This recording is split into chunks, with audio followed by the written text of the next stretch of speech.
I'm back. It dropped the connection. Maybe everybody will figure it out and come back.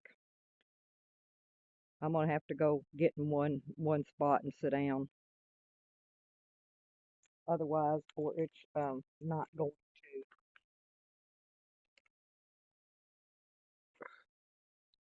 Yep, that's the stalker's place right there. But if I don't go and get in a specific spot, it's gonna kill again. I just thought it wasn't doing anything, and I wanted everybody to see.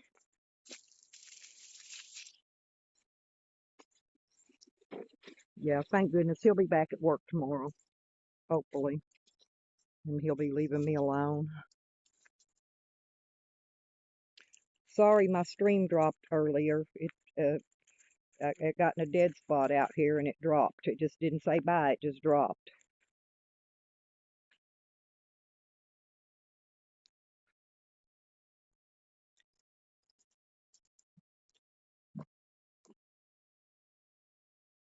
Oh, I forgot to show you my newest thing I did. I unhooked the oops, I'm tripping over something. I unhooked the panels up there. I've got to clean them. They're dirty. And I'm going to get some different connectors. I got to order them. But anyway, that's my panel. I got it on a table right out in the middle of the sun. See, with big open area, so it pulls in plenty of power. Oh, Trucker Z, hey, hey, hey. Yeah, I was going streaming earlier, and it dropped the connection. I had to come back in, and I lost all my people that were in. I was showing my stalker to everybody on there. He saw me video, and I told y'all he quit, and he jumped off his tractor and ran back into his gate, and he went in his own yard now. You notice you don't hear the thing running anymore.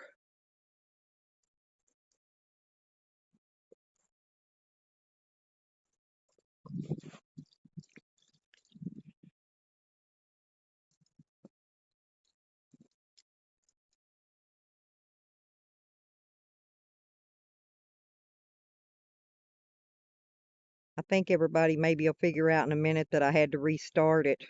This one doesn't, this is a different app and it don't let you pick back up. I don't have my laptop on today, so I can't do StreamYards. So I'm having to do live video another way, which is just on my phone. Actually, I want to go in and get my tripod.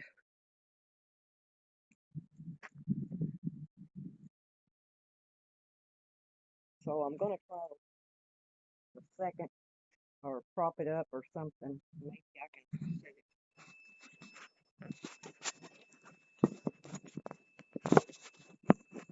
Oops, wrong way. There. I'm gonna set it right there for a second.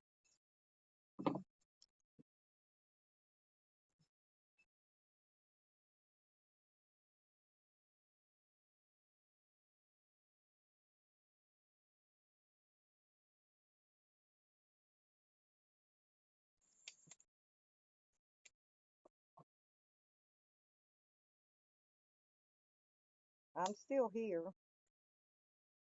I'm just trying to get my tripod down so I can put the phone on it.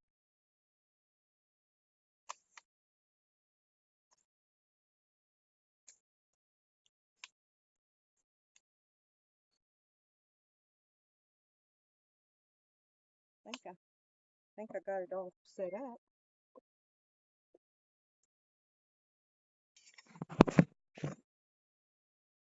Oh, okay.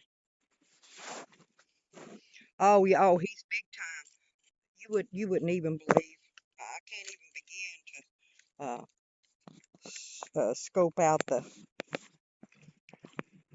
stuff he does to me. But and everybody wonders why I'm goofy. Okay, hang on.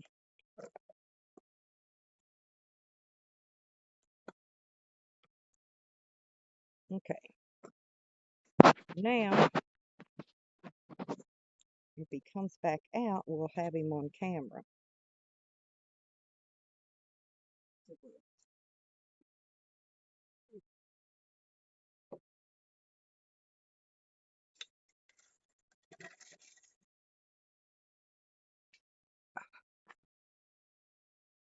Oh, he is. You would not believe exactly how big of a punk he really is.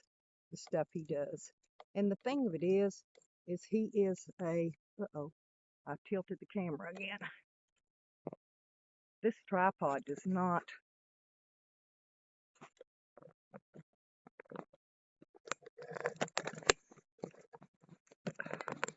set good. He's a convicted felon on parole, and the cops take up and cover up for everything he does.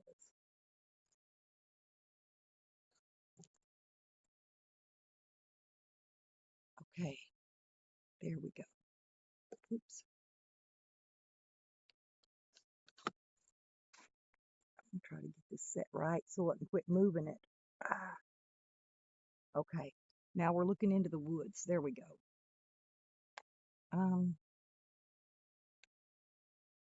Okay.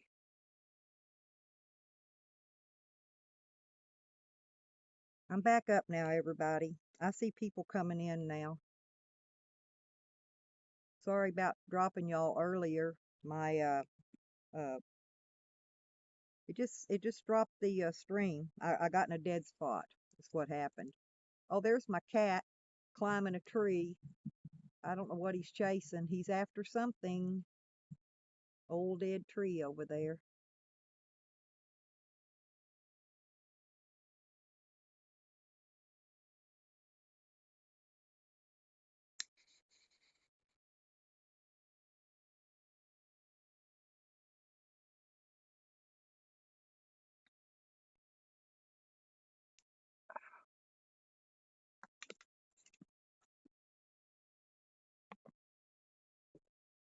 Yeah, it's been getting a little chilly here at night. And I had my sweatpants on.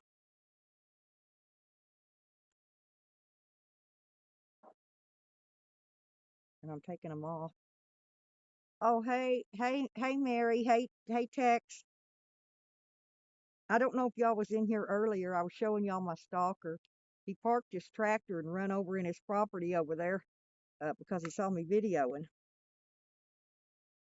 Oops, whoop, whoop, whoop. Sorry about that. I kicked the tripod. I kicked the tripod.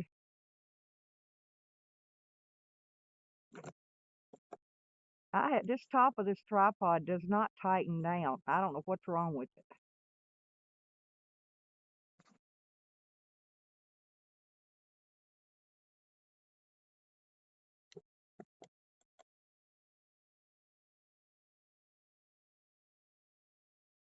No, I was up earlier, Mary. I don't know if he's in here, but uh, I went around to the other side and had to show the chickens. And when I go around over there, for whatever reason, it drops my stream. So I lost. Sam was in it. Oh, there they are. There's Spielback.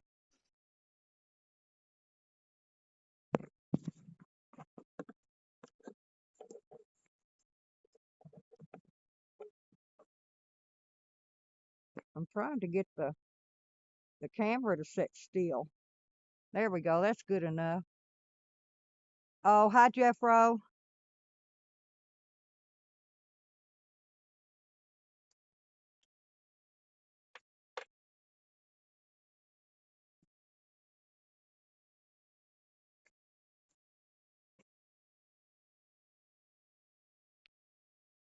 Hang on. See, look, I'll show y'all my cool hat. This is my hat I wear all the time. But yeah, I don't mind getting on camera. It's just I'm always on the back side of it because I don't have somebody else to hold it for me.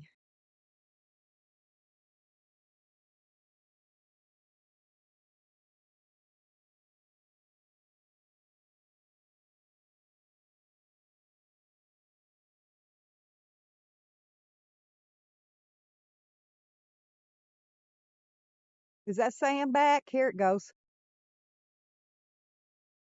Sam, now you're just gonna run away. And I even got on the camera. I can't do it very well because I'm having to hold it. I gotta fix this tripod. I do not know what is wrong with it. There we go. I tighten it up, but it still wants to hold the top of it.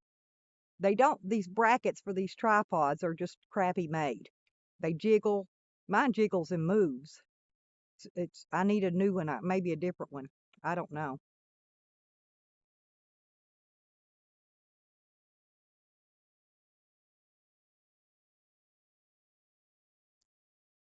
No, I'm not going to do a Sam and pull out my butthole and my boobs on the cam. Uh, but I do like live stream. Maybe next time I'll do the live stream with the StreamYard so I get my laptop out. I just didn't feel like messing with the laptop today. I got to figure out how I'm going to do it because I'll have to leave it. My battery don't stay up on the laptop, and I have to keep it plugged in the whole time. And I can set it up on the laptop, and then I can uh, chat through the phone, I think.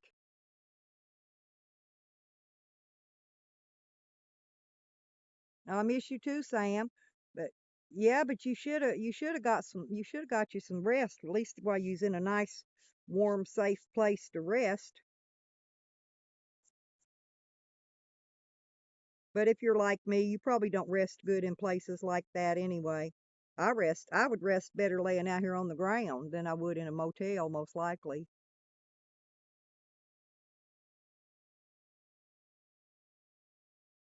Like a real fat butt. Trucker, that's funny, honey. Z Trucker, have you been, Trucker? I'll hop on your stream next time you do a live. I'll come over and jump on it with you.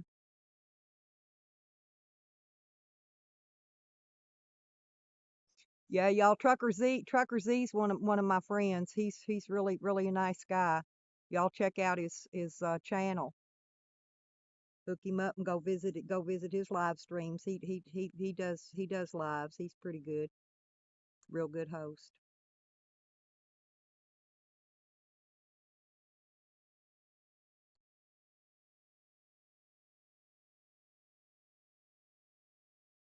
Adelaide, hey sweetie.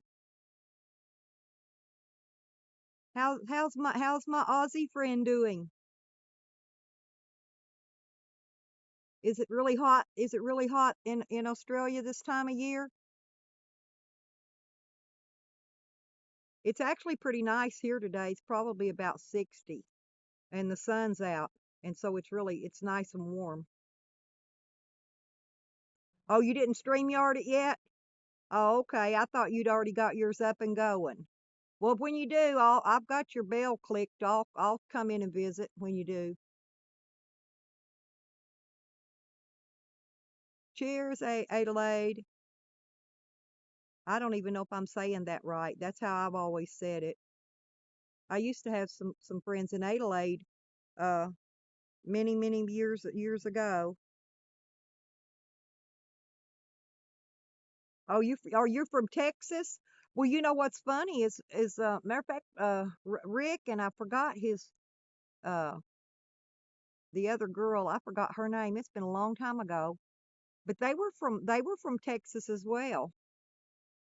There's a guy named Rick. I knew him from a game site where I played on online games.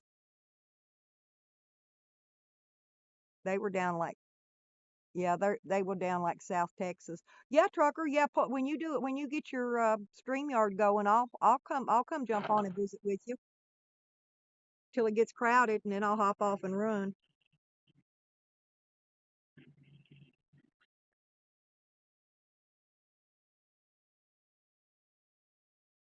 That's the neighbor down the way. Hear that truck? That truck is freaking fast. He's probably the one that accidentally ran over my cat, but it's badass. It's an old raggedy truck, but runs like a bat out of hell. Can you hear it? I don't think it's headers. I think he's running straight pipes. I think it's why it's loud. Probably all he has for a ride. But he worked on it all summer. He finally got it running that decent. Yeah, Mary, that's Lucky. Remember Monkey, the one just like him, the one that got ran over before, uh, got ran over the day before when I was leaving out to go to Oklahoma. I got him all healed up and everything. Remember, he was doing real good. Well, here last month he got ran over right straight through there where the camera's pointing. There's a street on the other side of that woods, and he got ran over there.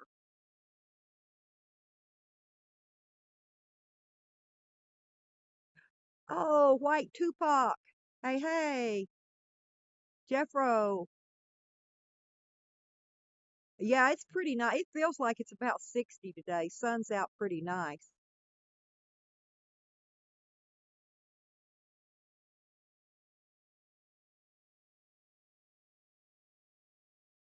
I just thought I'd pull up a stream and let people come in and chit chat for a few minutes.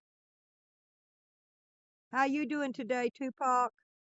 You keeping them stirred up, honey? I like White Tupac. He's cool. He can sure get them. He can get them trolls stirred.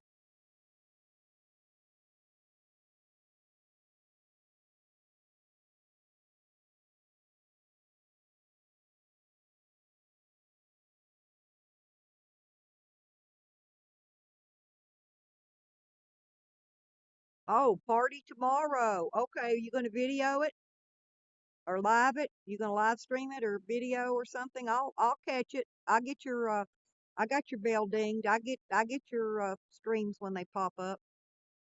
I don't get everybody's. I've been having trouble. A couple people, Ginger and somebody.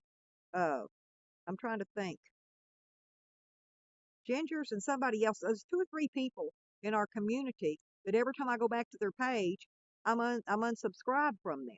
And I know she's not blocking me, and she can't unsubscribe me. So it's got to be YouTube doing it. I just don't know why they're doing it. But every time I go back into Ginger to go in her stream, I get the notifications. So, but when I go in there, I have to hit the subscribe button again. But the notifications are still going on, and I don't know what's doing that. It's only two or three people.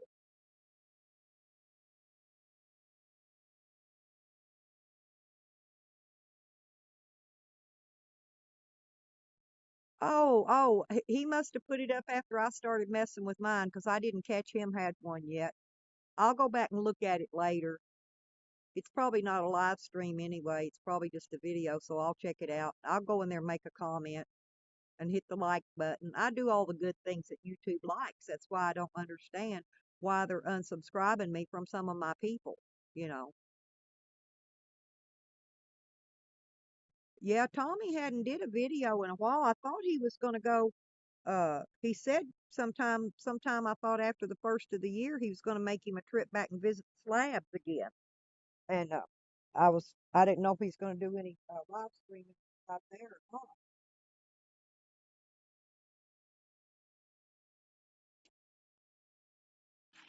Listen, for that truck, I can't see it because of the woods, but I hear that every day when he comes and goes. That's a really good sound. I love listening to that truck haul ass.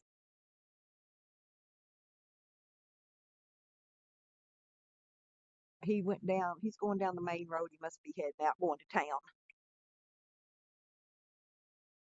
Yeah, this place out here is kind of creepy. There's only one road in and one road out going to town and back.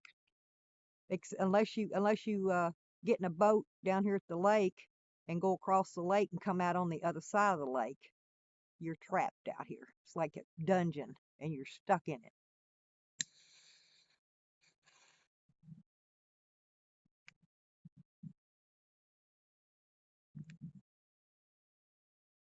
Yeah, I like Tommy and Selena. I always check in on their videos and streams and whatnots.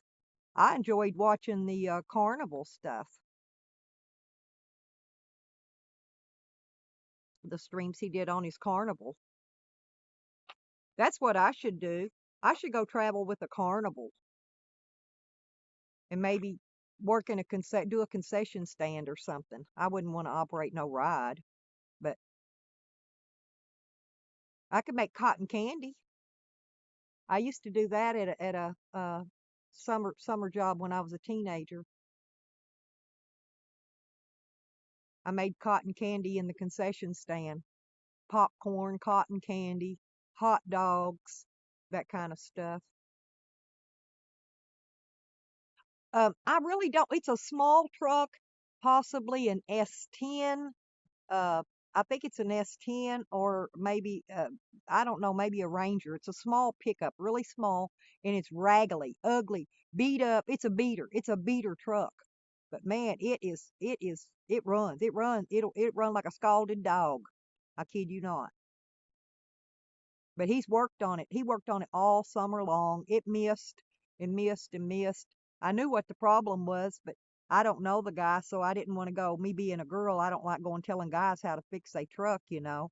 But I knew what was wrong with it. I knew he had adjusted the carburetor and he didn't reset his timing to go along in conjunction with the resetting of the carburetor, and that's where his miss was coming in at. I could hear it from here, but I couldn't go get in his business and tell him how to fix his truck. People shoot you for lesser than that, you know, anymore. So I just listened to it all summer while he figured out and worked on it and worked on it and worked on it and figured out the problem was with it. I'm not sure. I think that guy might have rebuilt that motor himself. And then when he put it all back together, he had the timing a little bit off. Because like I said, it was louder than what it is now. So he might be running glass packs on it. But it doesn't sound like uh I don't think he cammed it, put in a cam or nothing. I don't think he beefed it up.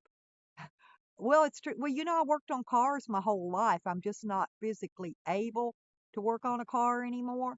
But I can look at it, listen to it, check it out, and tell you what's wrong with it. I can even tell you step by step how to fix it. But I can't do the fixing. Uh I can't turn the ratchet and loosen brake bolts loose and all that jazz anymore. I'm not able. But if I was able, I would.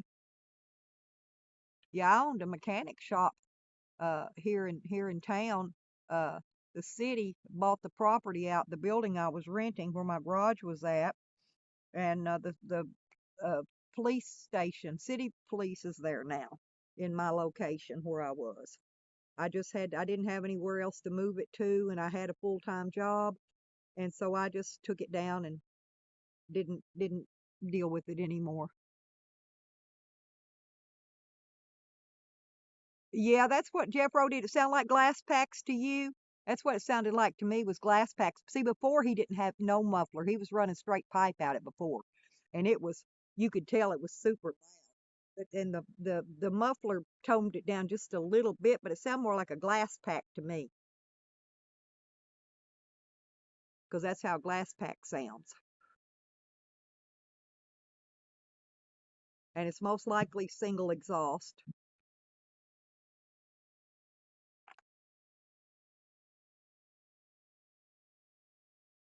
Yeah, I've seen them actually uh taking where it comes out of the manifold and put a put a Y pipe on it right there and run dual exhaust out the back of it, even though it's not dual coming out of the manifold, out of the exhaust manifold, but they'll put a Y on there, an adapter, and they'll bring out a dual exhaust just to make it look cool.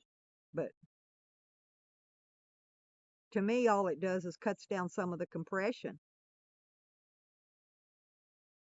That's why they made single exhaust and do that's why they made dual exhaust actually comes out of the exhaust manifold, okay, with two pipes. And that's for a reason because it has to do with the compression. And if you run the Y and you just split a pipe, then you're losing too much compression out of Y pipe, and it's not good. It's just it gives you some bog down in the motor. Doesn't give you the get up and go like it would have if you'd have just left a single exhaust on it, or even run headers, put some headers on it. But he don't. You can tell that's not headers. I like headers. I just don't like the coated headers. Uh, they seem to hold more heat in than allow the heat to disperse, and it makes the motor run hotter. And I don't care for the coated ones.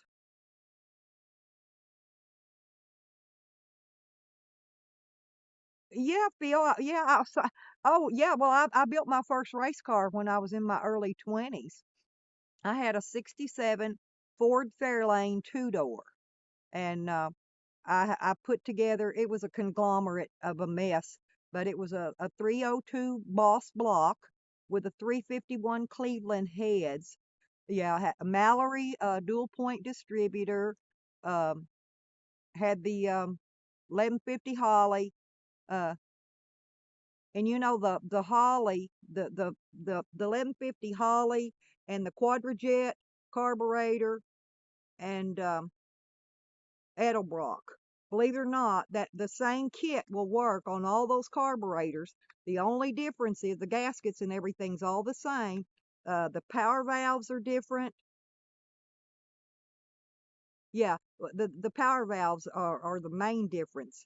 And so a lot of time you have to make sure that you get the right power valve in them, or you won't get your power out right. Yeah, around here, all the guys that I hung out with around here, they would run uh like six two-barrel carburetors coming off, and you'd think it would be hard on gas, and it's really not unless you really stomp down on it, because it'll only kick them in. It'll kick in the two-barrel carbs at one time, and then the next set of two will kick in, and then the next set of two will kick in. Uh, is what happens in that case. Yeah, I've rebuilt so many carburetors in my lifetime. Ford two barrel is the worst. Pain in the butt carburetor. I think I'd rather rebuild. I'd rather rebuild a four-barrel carburetor, because they got the choke rods goes through the body of the two-barrel Ford two-barrel carburetor. And so you need four hands, is what I'm trying to say. You gotta hold it together, put the rods in and hold it all together at the same time while you're putting the screws back in it to bolt it back together.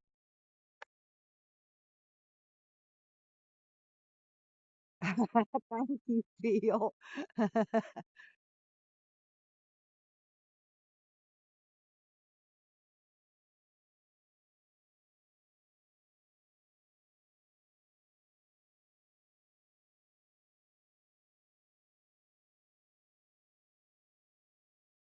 Oh, yeah, I'd rather do lives, Jeffro. It's because I would rather talk than type. Okay. But I type as fast. I talk fast because it's just, I've always talked fast. But I type about 360 keystrokes per minute, maybe. I type super fast.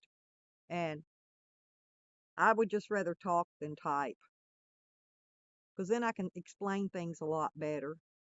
I do everything myself, pretty much. Work on my own stuff, fix everything, repair everything, build everything.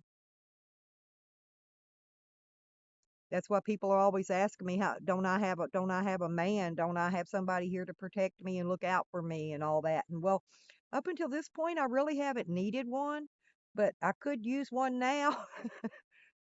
Maybe if I had a man here I wouldn't be getting stalked.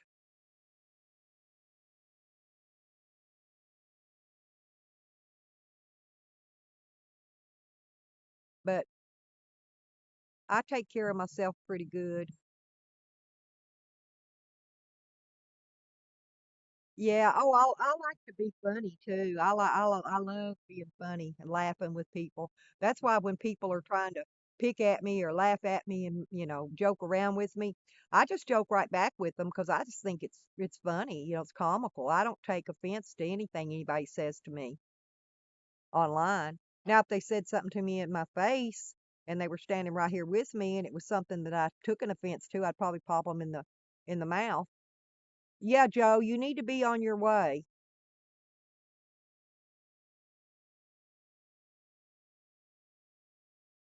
Joe Bollier is going to be my husband eventually.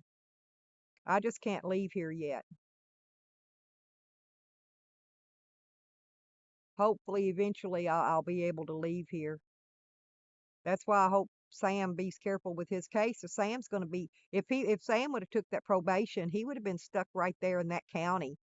And see, you're stuck. You can't leave. He can't until he goes to court. He can't even leave. He can't leave that county either. Sam's in the same boat I'm rocking in now. People don't really understand until they're walking in your shoes. It's hard to explain. Look at my cat. He just lays there and just rolls. He's such a happy boy. Look at him. I don't know if you could see him or not. He's just up there rolling. He knows he's on camera. He loves being on camera. He's a show off.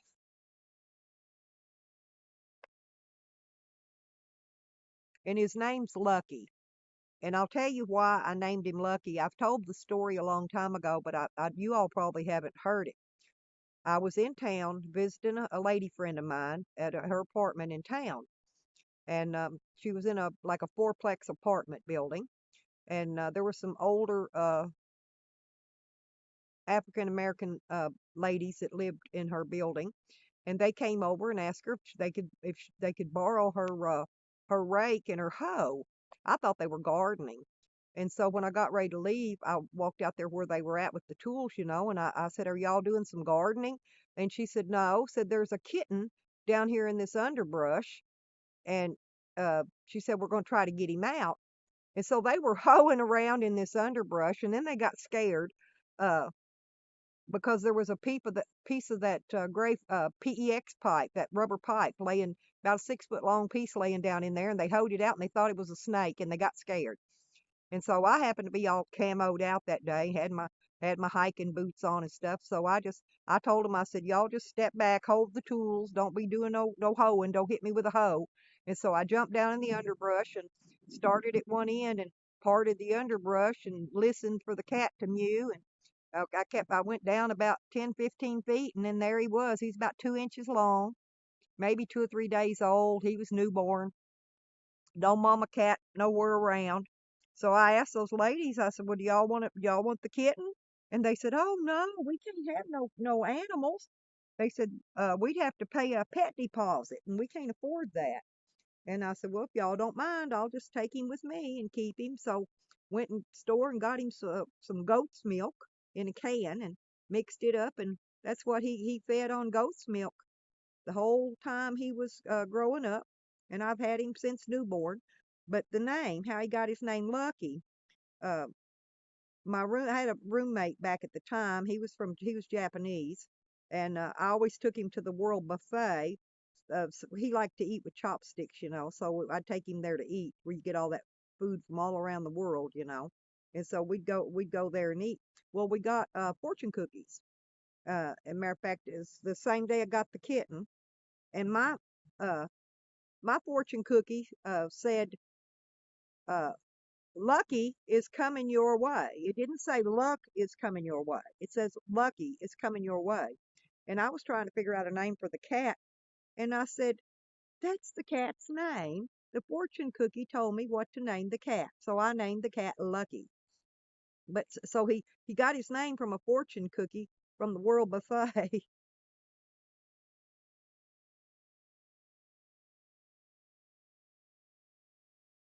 that's that's how he got his name. And of course, I took him and got his shots and got his rabies shot and warmed him up and fed him up and got him fixed right away as soon as he was old enough. All my animals are fixed and had all their shots, and Sam's microchipped. but I need to get Wiggles microchipped. I'm waiting for the next when they do the next rabies clinic and I take them for their shots because you can get a microchip put in for $20 and they're normally 50, and so I like to save money. And you can get the rabies shots for $5 a piece during that time, and so I can get all the animals done for $15 and 20 for the microchip. So I'll spend 35 where it normally would be $20 per animal. It would cost me 30 just for the rabies shots. Uh, no, no, wait a minute, 60. It would cost me $60 for the rabies shots because they're almost $20 a piece. And so I save money by waiting until they do the rabies clinic. And since the animal control people know my animal, they know Sam very well. Sam's been locked in dog jail a few times, and so uh, I go down and pay them and get my paperwork. And the veterinarian comes with the animal control man, Jerry. He's real nice. And they come up to my van and give all my animals their shots right there in my van. I don't have to get them out and have them around the other animals there because there's hundreds of people lined up with all their little critters. Some of them have them in cages and carriers and things, but some of them's just got them on leashes. And if I took Sam out there on a leash, there'd be a big fight. And so they know this, and so I have to leave my animals in the vehicle. And so usually I'm one of the first ones. I have to wait till last, but I'm one of the first ones that gets in there in the when you drive through and they come to your vehicle and do the shots. But they do make us people wait until they get most of the other people uh, out of the lines, people that are standing there that parked and had to stand in the line waiting. They do their shots first, which is fine because I just sit in my vehicle and wait till they tell me to pull up, pull around and pull in their line for the drive-through people. There's usually not many of those people like me. People have animals that bite or really high-spirited animals that might get in a fight with other animals. We keep our animals in the vehicle rather.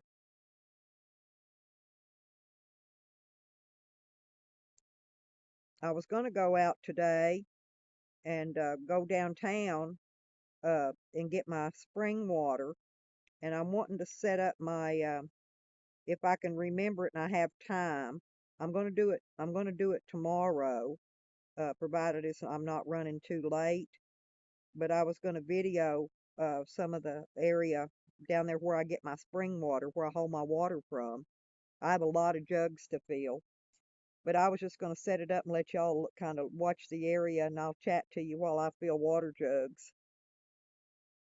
I'm not going to go to the one where the hot water is because they've got it blocked off now, and you got to carry your jugs too far for me to walk and carry those heavy crates with water jugs in them, and so I got another place I go to, and it's the same spring water, but it's cold. It's just not hot.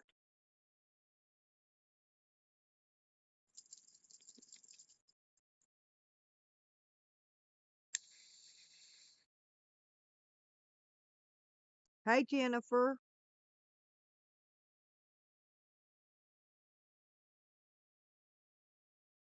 Oh, that ain't Jennifer. That's I got the sun. That's look, my screen isn't moving. I don't know if nobody's chatting or what. My chat isn't moving, and I just have to watch it real careful. I thought that said Jennifer. It's Joe.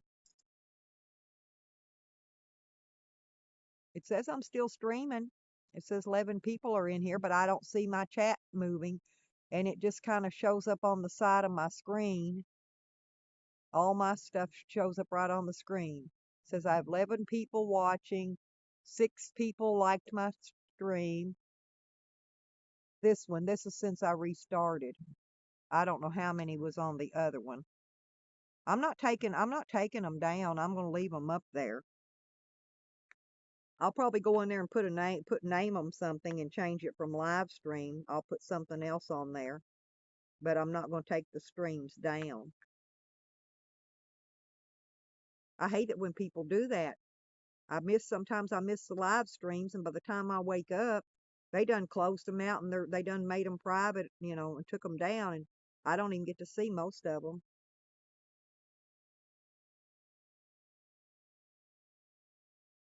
Boy, it's a nice day today.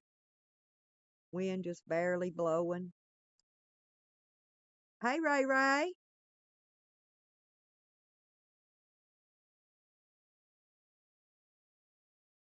Yes, I do, Ray Ray. Yes.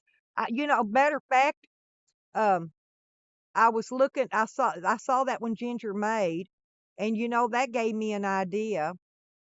But I want to go get an. I want to buy a new. I've got a lot of buckets, old ones. I just don't want to have to clean them up to stick stuff on them. But I am going to decorate and make me a fancy uh, bucket.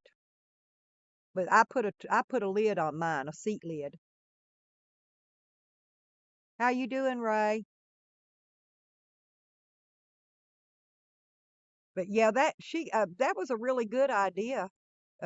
She did a good job on, but that had to have taken a lot of those little what do they call those little things you stick on, the blings, the bling blings. Actually, I wanted to get some of those because I want to fancy up some jeans I've got.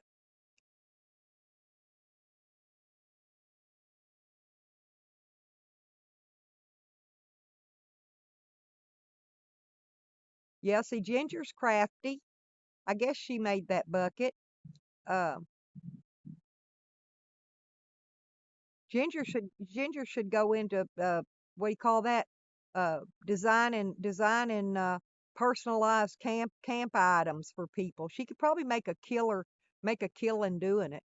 Somebody would have to be uh stable, in a Babylon living lifestyle to be able to do something like that. I don't know that you could do it if you traveled or was living on the nomad life, because I don't know how you would have the space and the way to promote them and sell your product, ship it out.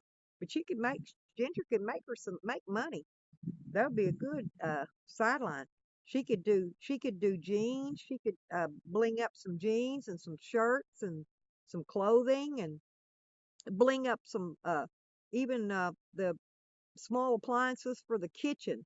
Bling them up, and fancy them up and sell them. People like that kind of stuff. It's just a lot of people aren't very artistic, not autistic, artistic, and to where they like things like that, but they don't know how to go about making things. It's like me with my she shed. I took an old cheapy dollar store lamp, and the on one of the walls in my she shed, I put fleece camo, Realtree fleece material on covered one. I covered one whole wall in my she shed with that. Okay. Then I took a lampshade and I covered it in the same material, and I also have covered a trash can, a cheapy $2 trash can. And so now I have a lamp and a trash can to set in the other side of the room where the solid brown wall is, that blends the two walls in together, because I didn't want a whole camoed room, you know. And they didn't have any of the girly pink camo. All I could had to get was the green. And eventually, when I get my she shed cleaned out, I've got it stored full of stuff right now. It's just packed full of household stuff. And one of these days, I'm going to clear it all out and clean it out and fix my she shed up. Cause see, there's room in there. Actually, I had a bed set up in there, a TV stand in there, another little table that I have set up in there for the microwave and the coffee pot and that kind of stuff, and a small table that you can set in front of the bed, so you can put your coffee and sit there and eat or whatever at your coffee table. But the other thing I was wanting to do in my she shed that I did not do yet, I want to build a really small shower stall in the corner, and then I'm going to use the fancy ginger bucket like thing and just set it out of sight in the shower. When the shower's not being used, the shower's going to be the bathroom and shower. I've already got a closet all the way across the back end too.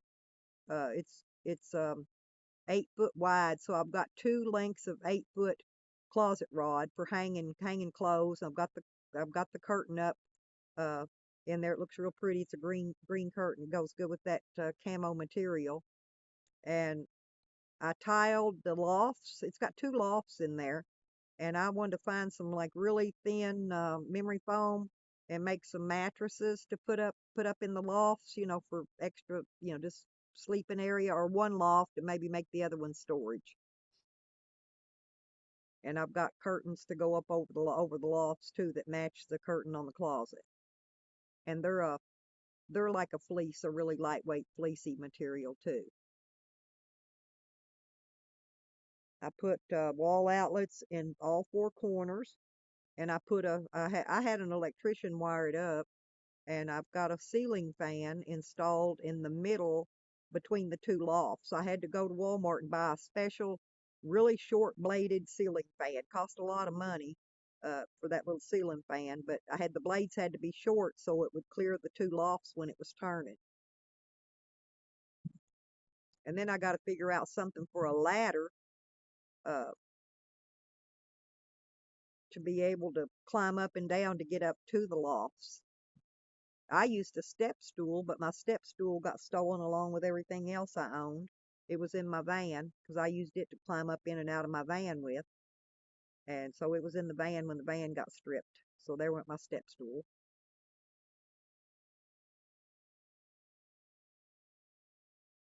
Yeah, my right on that road, that next road over where we was listening to that truck at a while ago. That's the road. That's where the police found my van when it was stolen. It got stolen while I was in jail. And then 2 days after I got out of jail, the police pulled up over here and said they found my van. And it was right there. I couldn't see it because the trees had leaves on them at that time, and I couldn't see through the woods to see the road. So I didn't see the van sitting there. So for 2 days, I had to walk everywhere and get around best way I could until they found my van and got it back for me. Because my other van was in Oklahoma. I gave it to my daughter now. She's got it. It's no longer my van, my minivan. I had a really nice minivan because I'd already took a lot of my stuff and left it at my daughter's because I was fixing to leave out of here and make my little trip.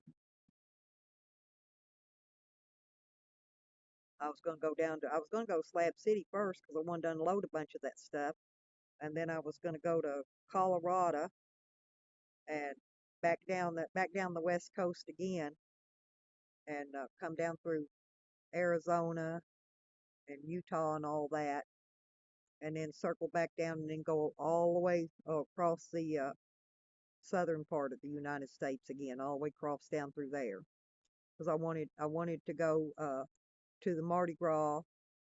I had all this planned out. I was going to be in March. By March, I was going to be in Louisiana for the Mardi Gras, and then go back and visit Slab City again. I was going to go there first though, because I had a bunch of stuff I was taking to people there. I wanted to go get it unloaded and get it out of my vehicle, my camper, unload stuff, lighten the load. But I never got to do it. Never got to leave.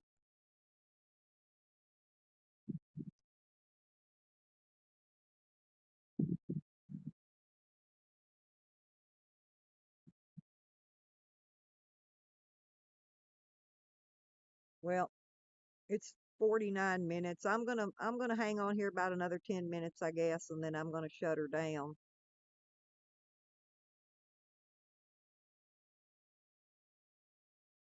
Get me a little nap.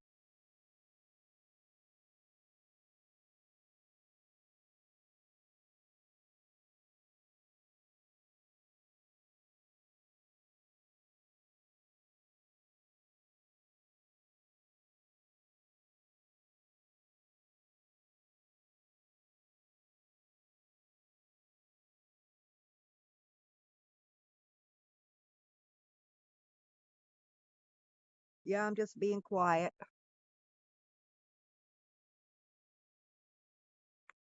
Joe, are you still here? Did you leave? Did you go to cook dinner? I want to see what you're cooking for dinner. I made mashed potatoes a while ago. I ate me some mashed potatoes right before I turned on my camera.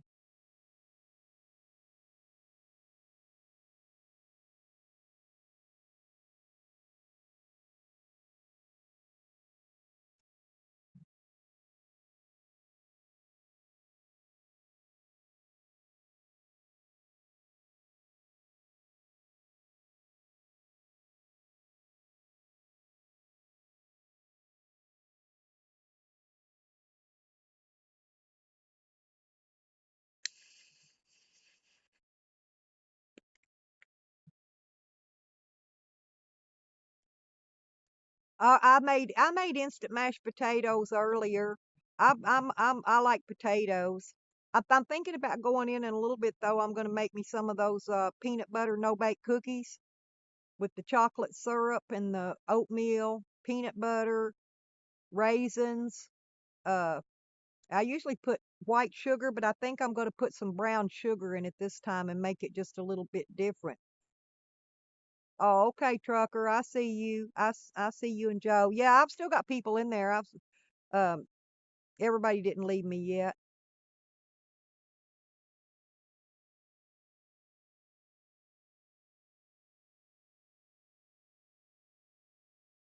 Joe, you need to do a video of it for me. I want to see your camper. I got to get mine cleaned out. I packed in stuff all winter and mine's getting all packed up full of stuff.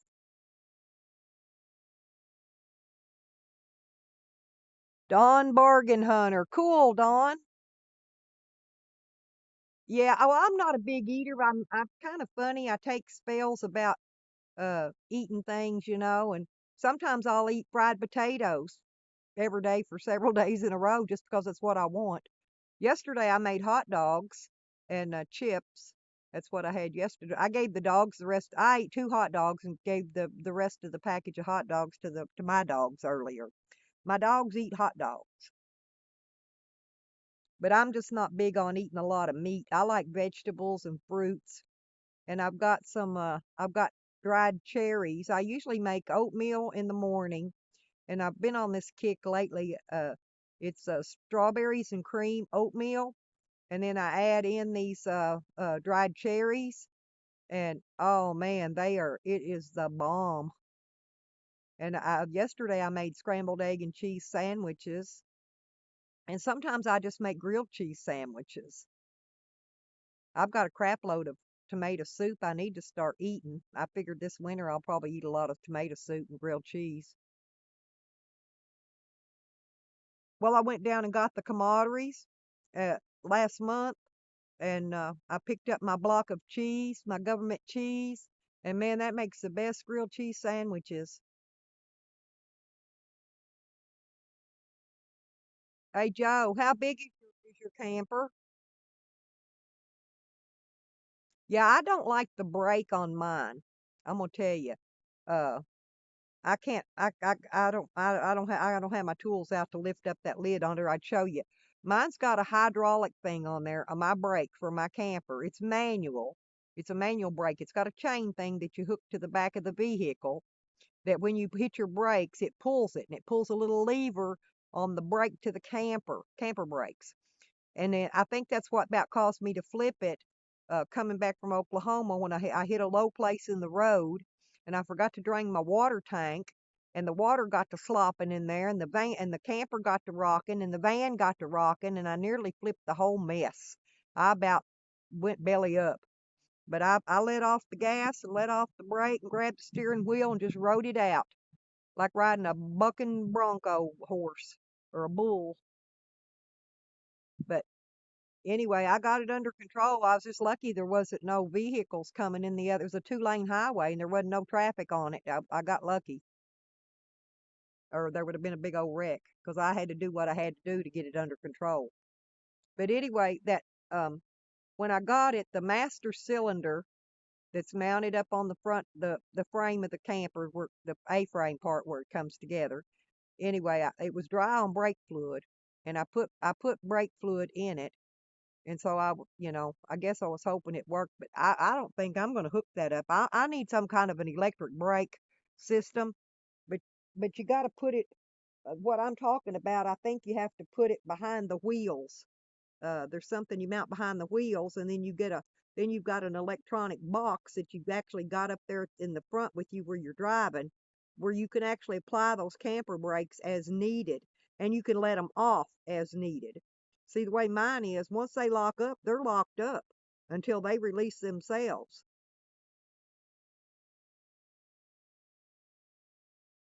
So I do not lie. I don't want to, I'm not gonna hook that chain up.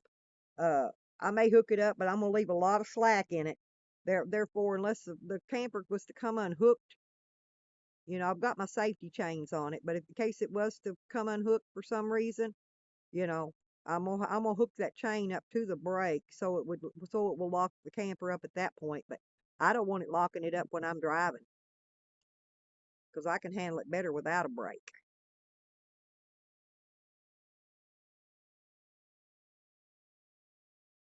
And this big van don't pull my camper level. I've got a drop down hitch, but still the front of the camper is up in the air a little bit and gets wind under it. Now, when I pulled it with the minivan, you didn't even notice it was back there because the minivan set lower to the ground and the camper pulled it perfectly level with it. With the drop down hitch on the minivan, it pulled level, but not with this big old 3/4 ton van I got. It sets too high up in the air. It's got 17-inch tires. It's really big. When I get in and out of it, I have to grab the steering wheel and pull myself up in it, kind of like getting up in a diesel truck.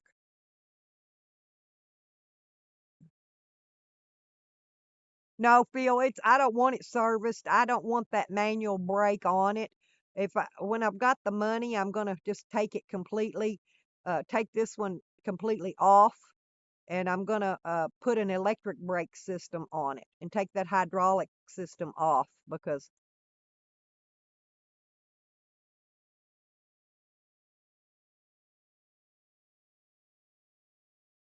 a runaway ranger, 6 foot by 8 foot. Oh, you got a tiny one. Oh, that's cool. Yeah, that shouldn't be hard to pull at all.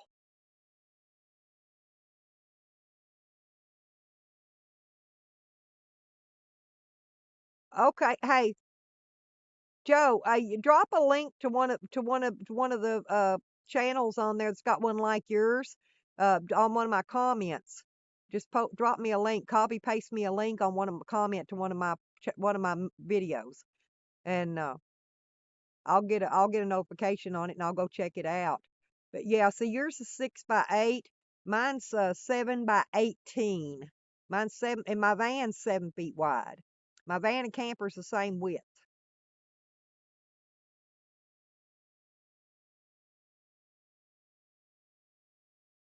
Oh, okay. Yeah, that'd be cool. See, I had a little camper like yours, Joe, back when my kids were small. And I had a construction company when I lived in Dallas. And at the time, I had a boyfriend at the time, and me and him and my 3 kids lived in that little bitty camper. No, mine was 14 feet long, I think. But it was a little narrow thing. It was a small camper. I put the microwave underneath the bed. It was underneath the kids' bed, I believe. I took my table out of this camper and I built in a bed with that. I've got storage under the bed, uh, because I needed more storage and I didn't like that table. I took the booth and the table out and built a bed with storage under it in. So I've got 2 beds in my camper.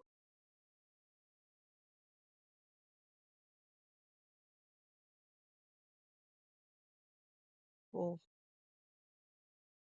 uh, Phil, are the brakes on it electric on that one on that caravan you're talking about? Is that an electric brake system? Do you have a box up in the control box that's up in the front of your vehicle that you control it with? See, that's what I'm wanting to put in here. I don't want it being controlled behind me. I want to be able to control it myself.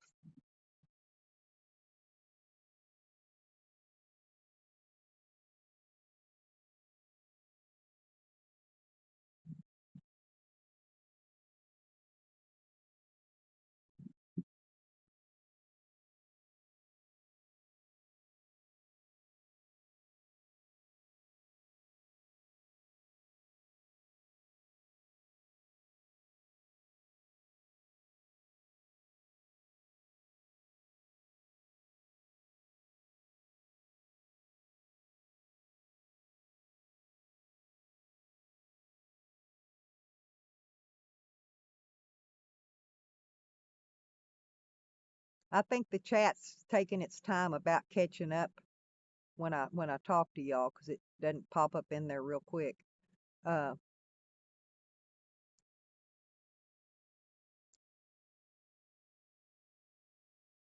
a push rod system. Yeah, that's like what's on mine. It may need a, like I said, it's the hydraulic part is like a brake master cylinder, and it may need that cup inside may need to be replaced. Uh, hone it out, clean it up real good, put a rebuild kit in it. In other words, might straighten it out.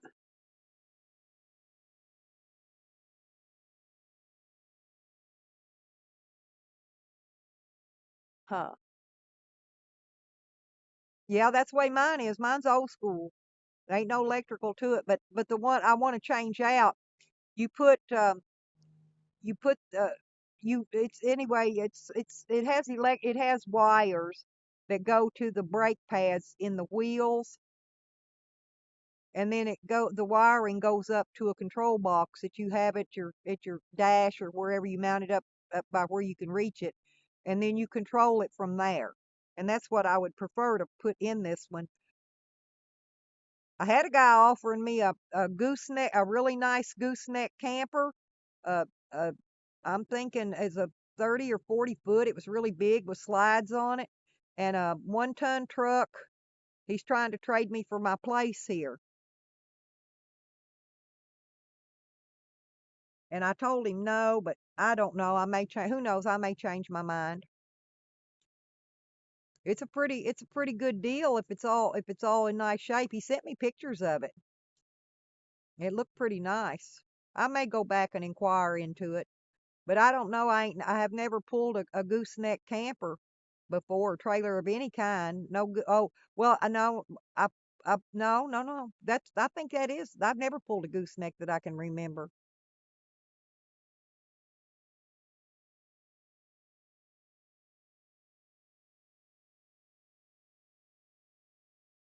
Huh, Joe, you're pretty handy.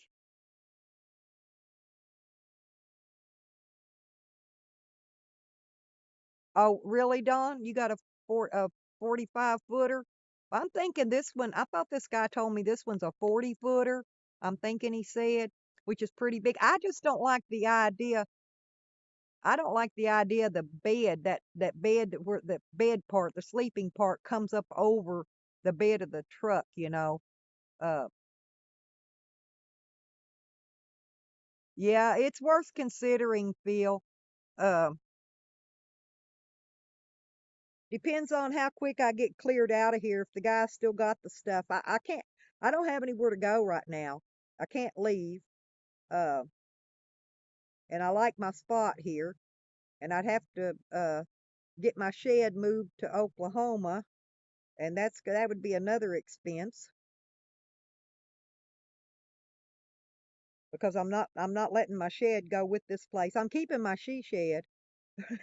My she shed's my girly shed. See, I can take it to my daughter's and set it up there, and then I got a place to stay when I go to my daughter's to visit. I can go stay in my she shed there at her place.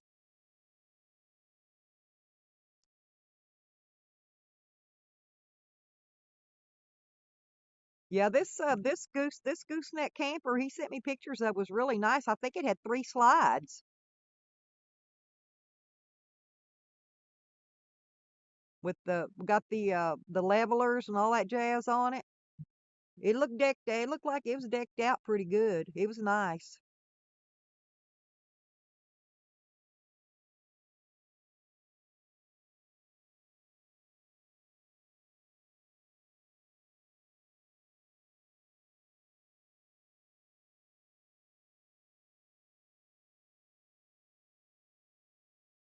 Oh, they do, Dawn?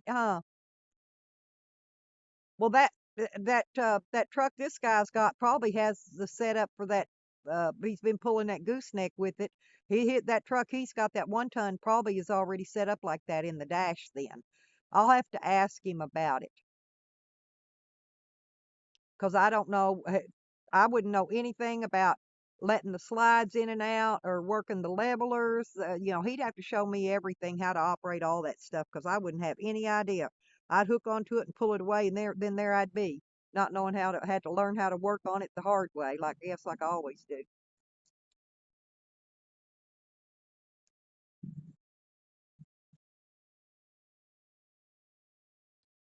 I'm grabbing my coat. I'm not going very far. The wind's getting a little chilly.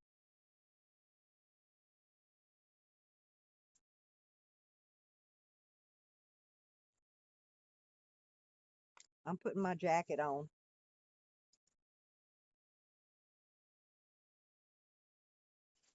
Ooh, that sun was nice, but it's starting to go down now. And I don't know how much I ran my charge down on my phone. It was on 100% when I started. I probably took about 25% of it videoing for an hour, I imagine.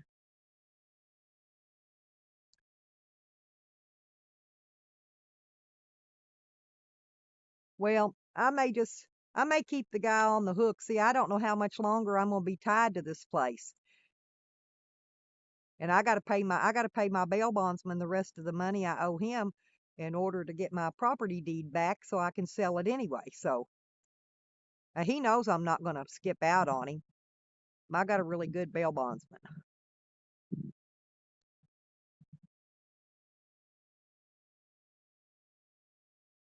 Yeah, I didn't really want something with slides. I didn't want all that extra stuff to have to deal with because it's just me and my animals, and I really didn't need all that much space. I'm happy and content in this little camper.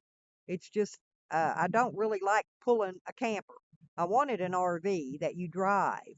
I know the maintenance and the expense of upkeep on them is higher, but I would rather have that and not have to deal with backing up a trailer and pulling it, and because it's this pulling this backing this camper here up is it's a pain in the butt. I can back a really small trailer easier than I can back up a bigger one, if that makes sense. And by all rights, a small one should be harder.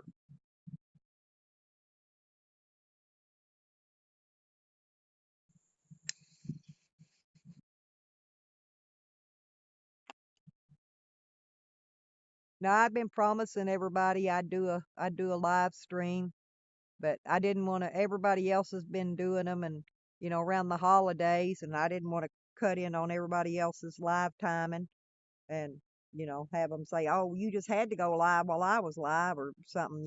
People get upset sometimes, so I just tried to pick a time when I didn't see anybody doing any live stream, and I got in the mood. I wasn't doing anything today, but tomorrow I'm going to be really busy. Hmm. Yeah, my son lives. So I don't even know what city in Michigan he's at, but he's in Upper Michigan somewhere. He moved from Kentucky up to Michigan, and he said he had a turkey farm. He was a farmer, a vegetable farmer in Kentucky. But I think he said he had. I don't know if he still got the turkey farm going or not. He might have done moved on and be farming something else by now. But he's my son's a farmer.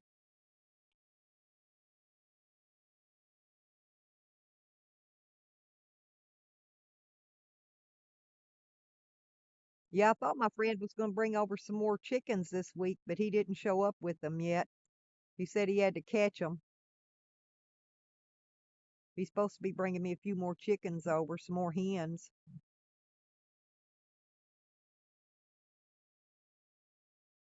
It's been getting down to the 30s. It'll be 39 this week. I think the coldest it got here was 20. One or two nights it got down to 20 this year. But we hardly ever get snow. And normally in January, it'll rain and then it'll turn really cold and the rain will freeze and we get an ice storm. And the longest back in 2001, The ice storm was a bad one, and it lasted. It was about 2 weeks. Nobody could move out of this town. You couldn't go anywhere. Power lines and trees down across all the roads, in and out of every community. Nobody could go anywhere. And I was in Colorado at the time, and I'd came down here for the holidays to visit my kids, and I got trapped here. This is why I remember it. And I had to take I was stuck here for 2 weeks before I could even leave out. The roads were all blocked off. Nobody could go anywhere. But we just don't, I'm in southeast Arkansas. We just don't get much cold at all here. It don't even get cold enough to kill the bugs, okay? The ground didn't even, it's not even frozen.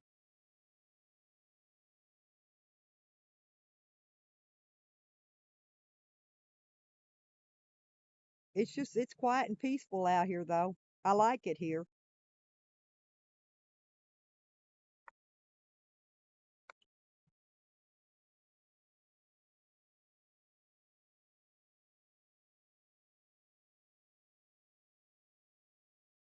I think I'm going to make my next home base, so I think I'm going to pick me up a piece of property close to my daughter in Oklahoma. Oh, Michigan and Wisconsin line. Oh, okay. Yeah, you are far north.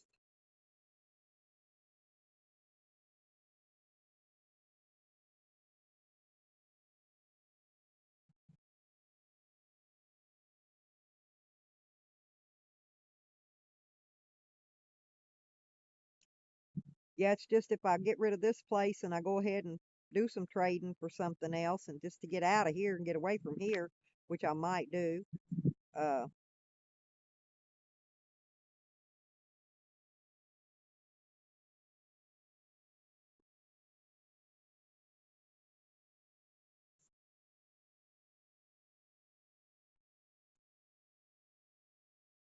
I still got people. I got my place listed. A couple places. I've got it posted up for sale, but I get people inquiring all the time.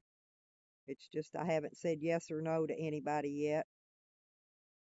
I'd know more about what I want to do if I could ever get cleared from the court here, so I could know whether or not I can leave and go about my business. Now, if the court clears me to where I can leave, you know, then I'll be happy to sell out and move on, because I got places to go and people to see and visit, and want to do some video live and all around my travels too.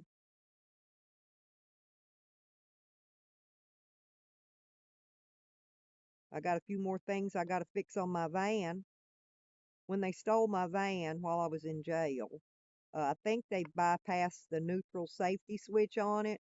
It's an automatic transmission, but I'm having to manually, uh, I have to start it and drive or reverse. Okay, that's my first sign that I think they bypassed it because they didn't know how to start it. They messed up a bunch of stuff. I finally got all that stuff fixed. Now the only thing left, and in the process of getting it fixed, now my speedometer quit working.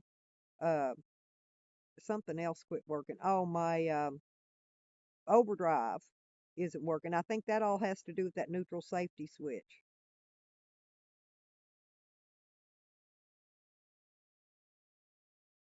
Dang. Oh, Dawn, you're in Michigan too?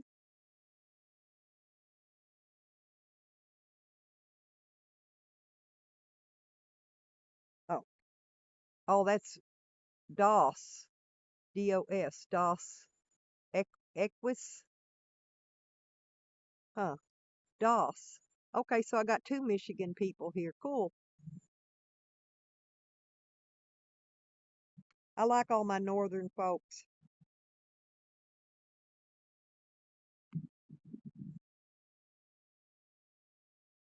Yeah. What's a D100? Is that a half ton? I drive a 3/4 ton. Because I pull, my camper's heavy. I have to pull a lot of weight. And my van's a E250. and it's like a cargo van. Oh yeah, mine's just simple. Mine's just simple fixes. I drive it the way it is. It's not nothing that affects the driving of it.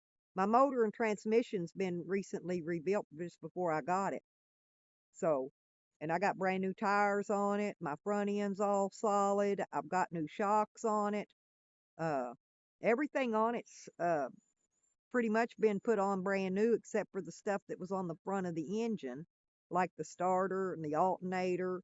And that stuff's going slowly out one piece at a time. I've had to put a new belt on it, and I had to put a new starter solenoid on it. I'm trying to think. Anyway, just a few little odds and ends parts.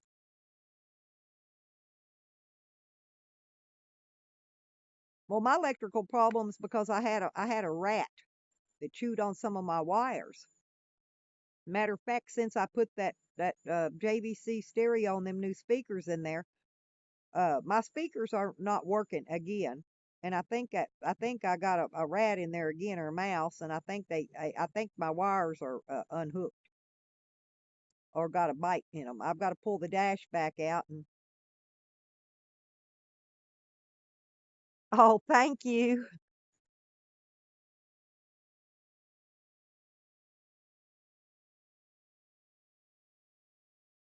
Well, thank you, trucker. Yeah, I think I'd about rather have a mule myself, but I like my big old heavy van. Like I said, I have to have it because I have to have something big and heavy to pull this camper with. Because this camper's not, it's not light. It was light, but it's not now. Time I got done with all the building in it, I added a little bit of weight to it.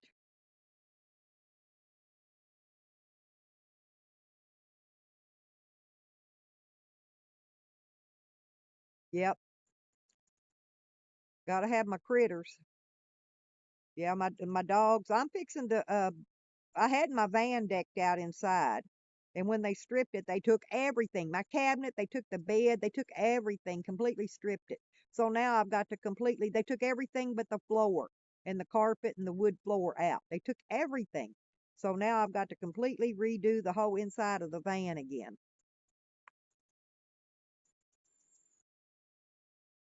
Oh, RV Dave. I may be connected to RV Dave. That sounds familiar. What I'm having issues dealing with my solar, but I think my panels are dirty up on the top. I've got them unhooked. I just recently hooked up a portable panel for right now, so I can get time to get up there and clean my panels that I mounted on top of the camper. And I'm going to order some different connectors and I'm going to reconnect the whole setup. But I think my problem is those Walmart batteries. I'm thinking those batteries are my issue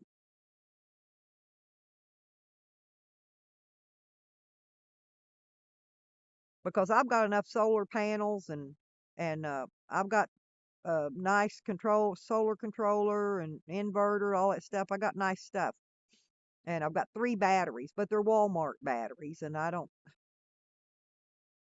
Oh, that's nice. Yeah, Thousand Trails.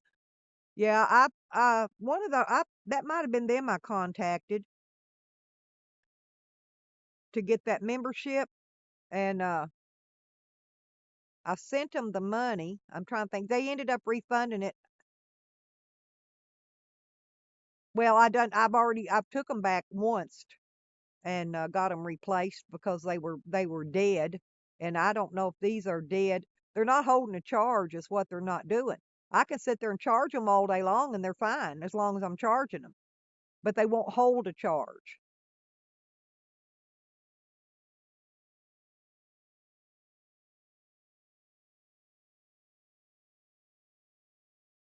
And then I'm not sure which one discharges the batteries. I think it's the solar controller. The solar controller will discharge batteries too. Now it maybe that fancy solar controller discharging the batteries too much.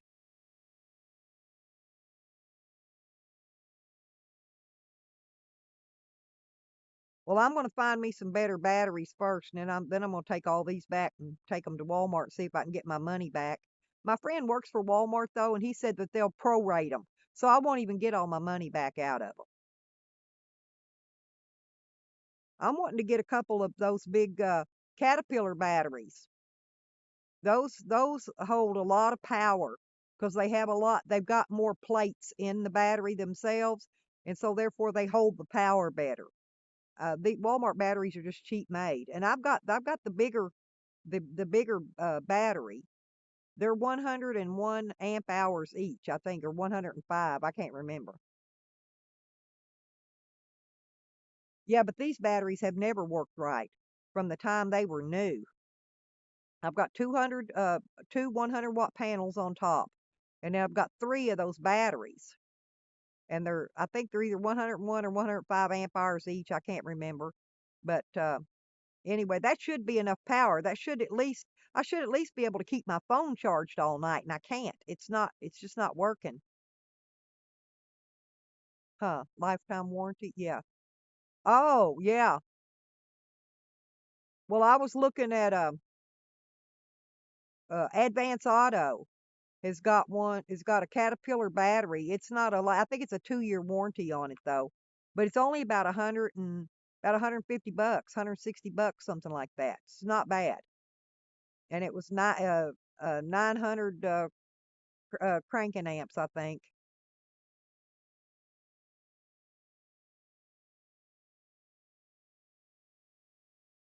Not if it's Apple. Hmm. I don't know what brand Advance Auto Parts carries. It may be their own brand. I'm really not sure.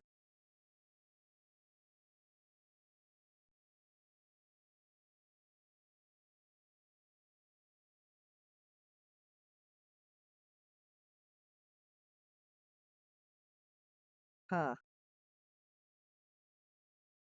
Well, I know they don't carry them in the store. I have to order them online and either get them shipped here or get them shipped to the store and pick them up there. I think they'd ship them free if I ship them to the store and then pick them up at the store.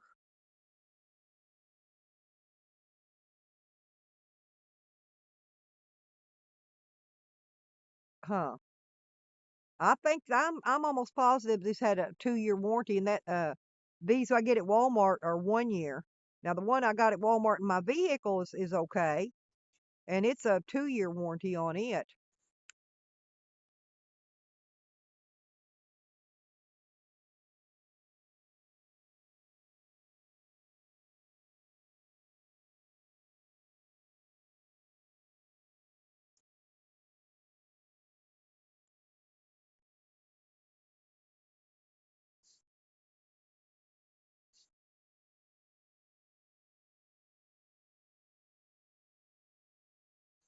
Well, it might be some brands maybe are lifetime too, like AutoZone and their lifetime warranty stuff. Uh, as long as it's got at least a 1 or 2 year warranty on it, it'll be okay. Because if they'd last that long, you can always take them back once a year, once every 2 years, and exchange them anyway. If they wear out by then. But you're right, They do make everything to wear out. That's why these phones, these high dollar pricey phones and iPads and stuff like that, all this stuff, computers, that stuff's obsolete the minute you buy it and take it home.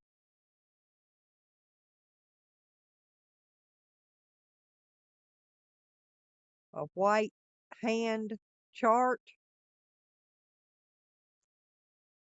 um, where do you find a white hand chart? Uh, well, I don't know. What's the chart for?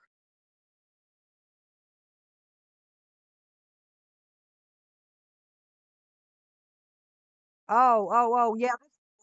This is not a snapshot. Yeah. Oh no, it's quiet here where I live. I'm on Lake Hamilton. The lake's kind of to the right of us here. I can walk. You can walk down there in about, well, if you walk normal, you can get there probably in 5 to 10 minute walk.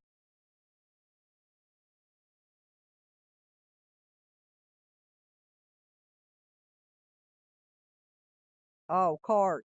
Oh, okay.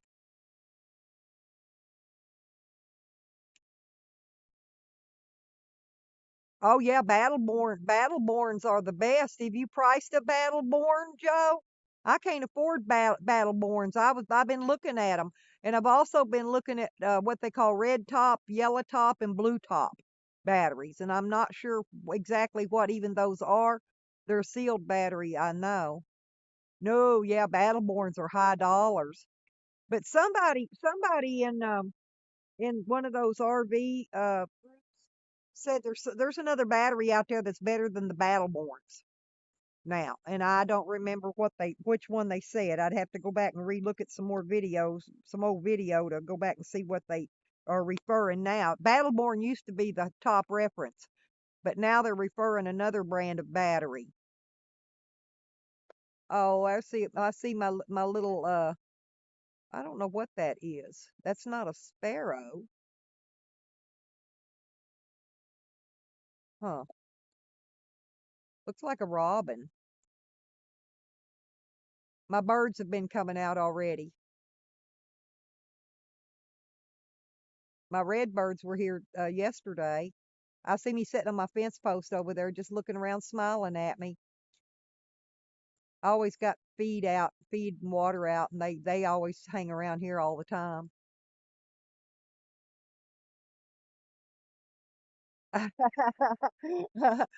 Yeah, Battleborn. I know it's hard, isn't it? Battleborn. Ba- Battleborn. That's a hard word to say, but Battleborn was top of the line. But I'm thinking they're using some other brand now that's maybe not quite as expensive, but is as good. Oh, oh yeah, my birds love me here. All the critters around here love me. I've got squirrels. I've got the same turtles that come here and visit me on a regular basis, and critters love me. I'm the like the Ellie Mae Clampett of the neighborhood. Come here, Wiggy. Uh, I got to turn Wiggy's harness around. Wiggy got his harness on backward. Here, let me fix you. Let me fix you, Bubba. Here, flip it on around. Okay, let's get this one up in there. There we go.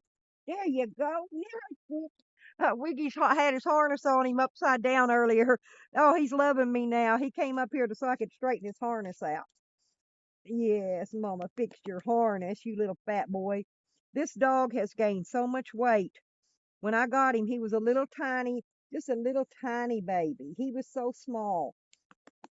He's a Corky weenie mix, which is a Chihuahua and a Yorkie cross mixed with a weenie. And so he doesn't have a small back end like a weenie dog does. His back end is broad, really broad, and he was born with bobtail. Yes, I didn't cut his tail. He's born that way.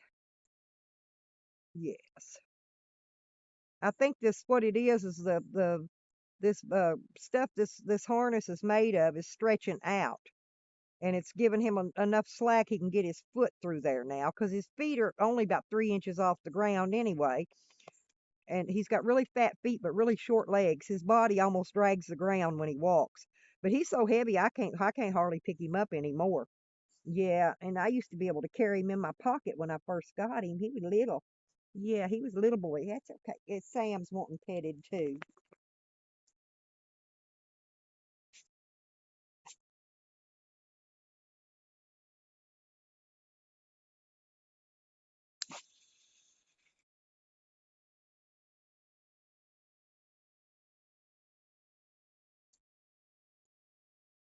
Oh, you're an oil surveyor. Cool. Yeah, a lot of oil rigs in Texas. I lived in Texas. There was oil rigs everywhere there. Yeah, I can't, Joe, I can't afford $1,000 for one battery. That would eat my entire check. One battery would eat my whole check.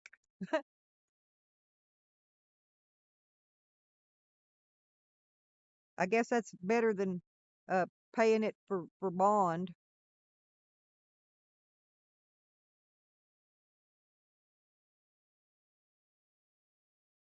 Sam had to pay his whole check just to get out of jail. And I did. They stole my money. The thieves took my bank card while I was in jail. And they stole nearly all my money out of the bank. And so my daughter had to pitch in half of my money and help and pay to help me bond out of jail because I didn't even have enough money in the bank to pay the bondsman. After he done come got me, he came got me out of jail now. I'm already out. And then I find out I don't have any money. And I'm like, oh no, what am I going to do now? So anyway, I got a hold of my daughter and she called him, gave her bank number, and anyway, she took care of half my cash bond for me. I got her paid back though. She put in 600 of it, and I put the other 600 in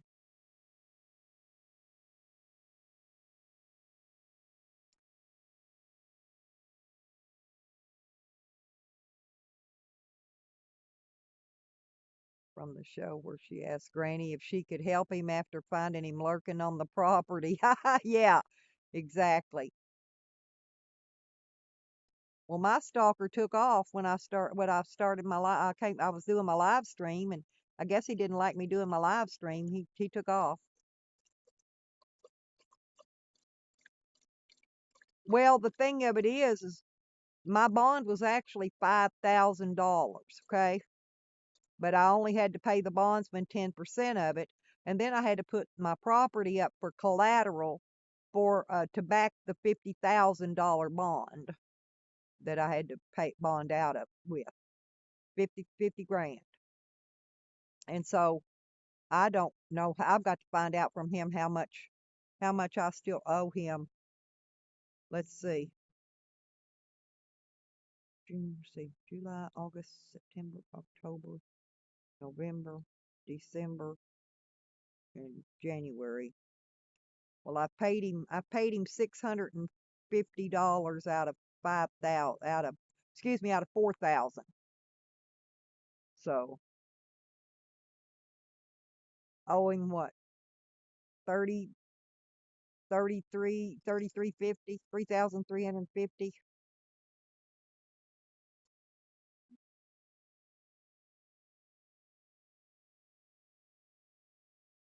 Oh yeah, there you go.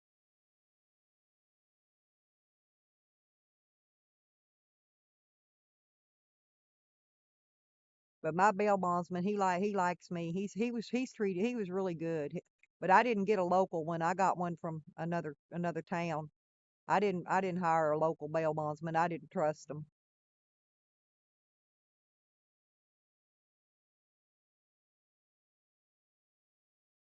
But he knows I'm not going to skip out on him. So even if I left here, I could still make my payments to him from wherever.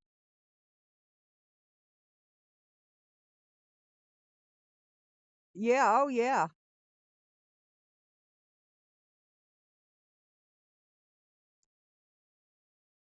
Well, what it is, the cops did excessive.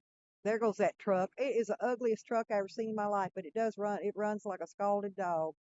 It's ugly, primered and rust. Yeah, well, that's me. I'm single, and I was 64 years old at the time. I'm 65 now. I had a birthday since then.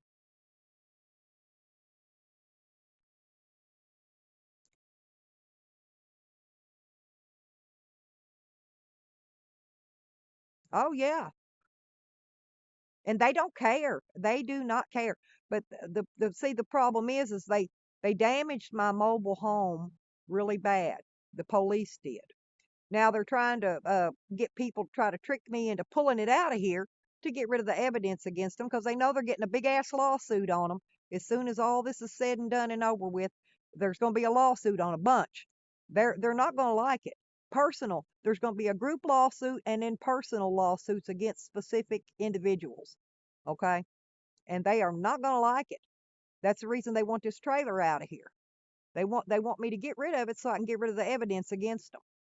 And I'm not getting rid of it. I don't care if it falls to the dirt over there. It's going to sit right there till my lawsuit's over with. So I may get my big fancy RV I want after all. They shot holes all on the side of it. If you saw my videos, you see the damages they done. They ripped off all my security cameras, so I no longer have any cameras here. Yeah, the mobile home is my record. And see, they're wanting me to get rid of it. They tried to trick me into getting rid of the mobile home numerous times now. Numerous times since I was arrested. They want me to pull this mobile home out of here. And it's not going anywhere because it's evidence. And its evidence is sitting right here because it's evidence against what the police, excessive force they used illegally. They damaged my mobile home illegally to remove my renter because they didn't have legal rights to go in there and get him out. So they had to force him out. Or they couldn't have arrested him. They couldn't have pulled the raid. And so without him, they couldn't take me and the other people.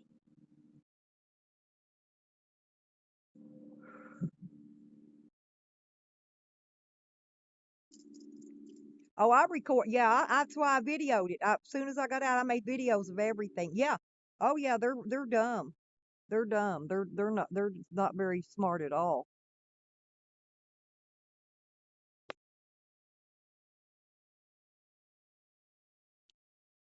That's why I made the videos actually.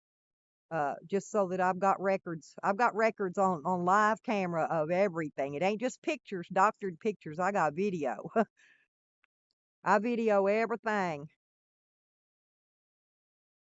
Everything going on gets videoed.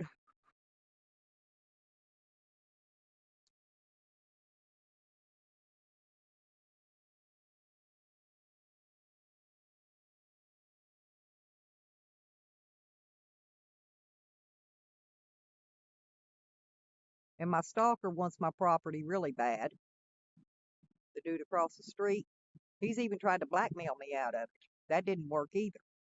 He's not getting it. It's the only reason I really don't want to sell it or trade it. Because as long as I got it, I know he'll never touch it.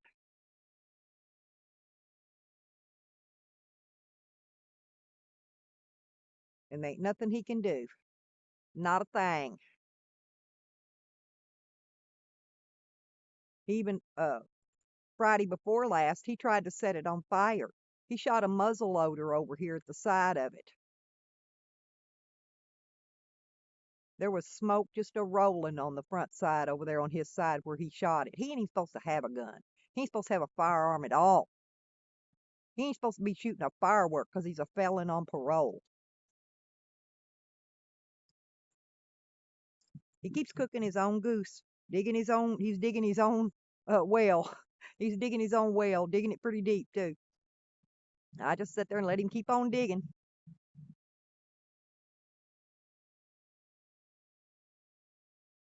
He is across the street, but he uh right before I went to jail, while I was in Oklahoma, he bought the property on both sides of me. So while I'm in jail, he took my fence down on both the ends of my property that was next to his. He took my fence down. So he got angry, called the cops on me because I went out there and put it back up. And the cops told me that I could put my fence back up. No, he wants it because he bought all the property around me. Mine's the only little section here. I'm blocking him up from having this whole block. Yes, Sarah, it's beautiful here today. It was. It's the wind's getting chilly now. I had to go put my coat on, my jacket. I wear my camo jacket. It's warm though.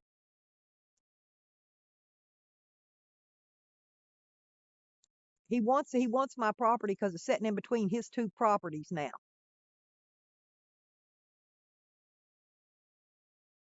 But he don't want to pay nothing for it. He wants it for free. And he ain't getting it for free. He ain't getting it for no. He wouldn't get it for $1 million. I wouldn't let him have it for $1 million, and it ain't worth that. But I wouldn't let him have it for that much money. Nope, nope, nope, nope, nope. He will never have it. Never. Come here, Wiggs. Wig, wig.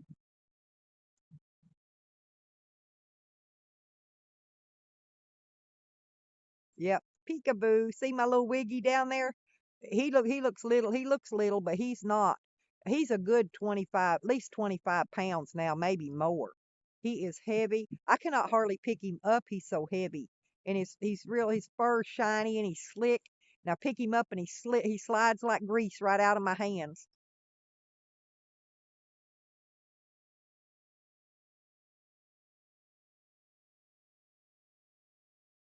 Oh, Sarah, this is more than difficult. This is more than just being difficult. It's called gang stalking. I know y'all are familiar with the word gang stalking.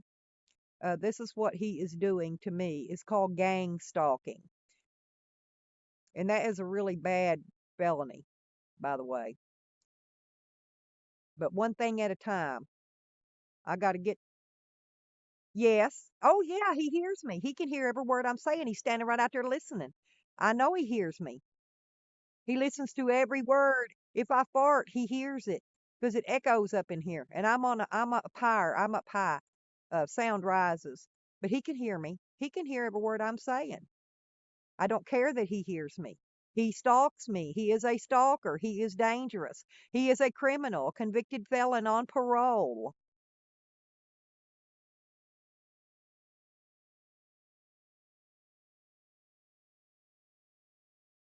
It's not my fault he beat up his wife and broke in her house and stole from her. That's what he went to prison for. 144 months he went to prison.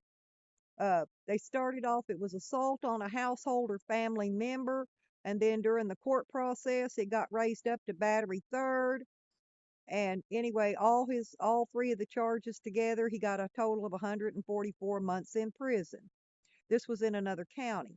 Then he had his parole transferred here. Man, community cause is still fundraising for Meet in the Mouth Monday. He did it. He did that last week and then canceled it. He's been doing it 3 or 4 days now. Well, anyway, maybe he'll get enough money eventually. Um, yeah, I tried to do a fundraiser for to get hire me a real lawyer.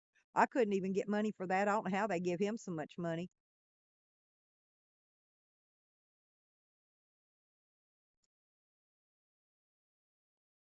Yeah. Well, see, for years I didn't know he was a criminal.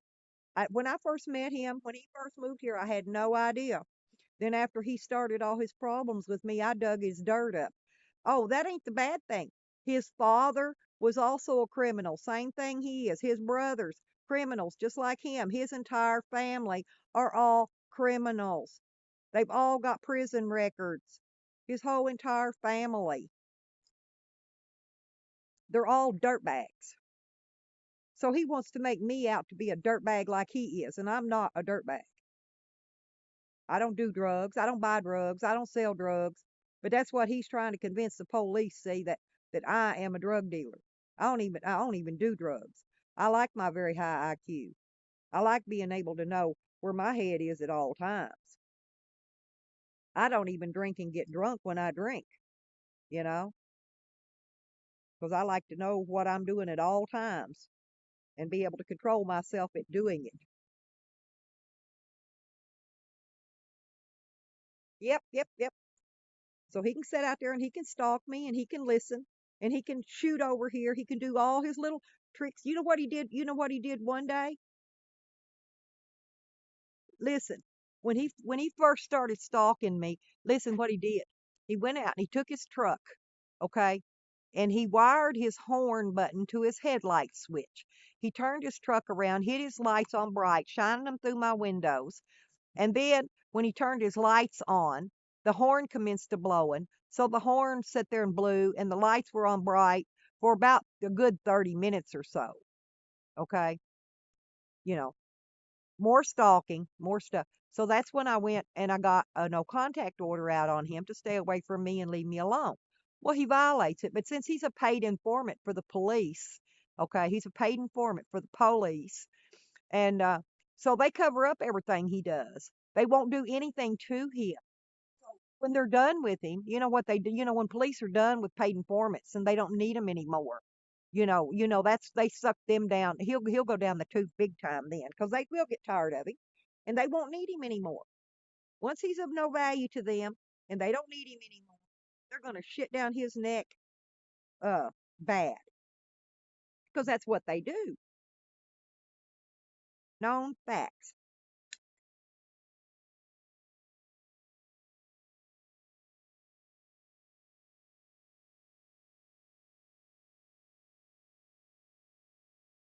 And all them dogs he's got over there, he stole from the people on the next street over.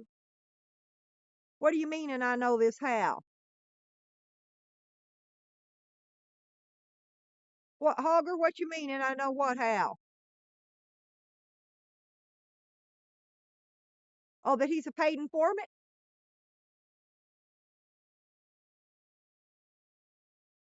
Well, he basically told me himself. That's why he's got all those 4 security cameras pointing over here at my place. He ain't got none of them guarding his property.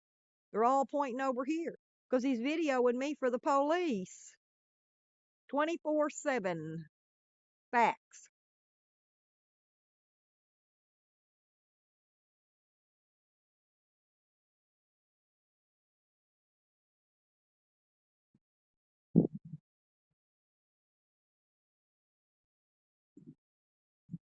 Oh, yeah, me too, Sarah. Yeah, oh, yeah, karma don't lose no address. Because he is. He is. I've seen him talking to the police. He's got video cameras up there.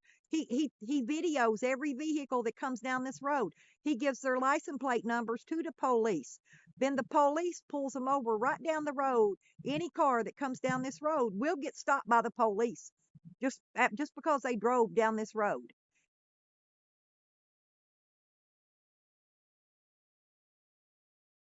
Yeah, pretty much. I've heard him talking to the police many times. You don't have, he calls the police. He sets himself up to be a victim. He's always calling the police. He calls the police. I don't call the police. He does. And then he plays the victim. He's always got a story. Yes. The guy is a narcissistic sociopath to the extreme. To the extreme. Listen, when he took my fence down, listen, me and 2 girls was out there putting the fence back up. Okay. The girl picked up a rock and threw out of she tripped over this rock. It wasn't a very big rock, but she threw it out in the road. He called the police and said, "Oh, he was like this. She threw a rock at me. She hit me with a rock." And I mean, I'm not kidding. Yeah, oh yeah, you would not believe. Hey, Angie.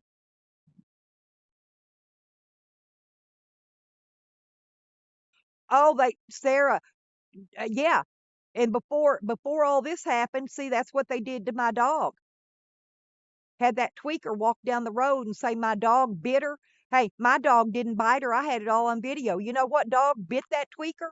That was his dog that bit the tweaker. Not my dog, his dog.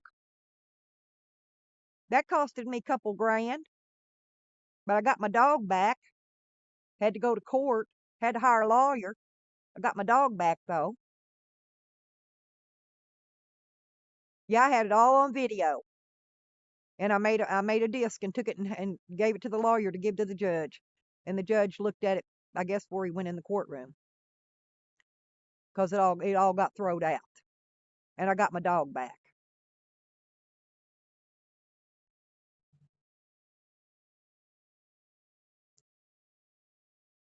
Well, yeah, you can prove it. He's got the security cameras are mounted on the side of his pole barn garage.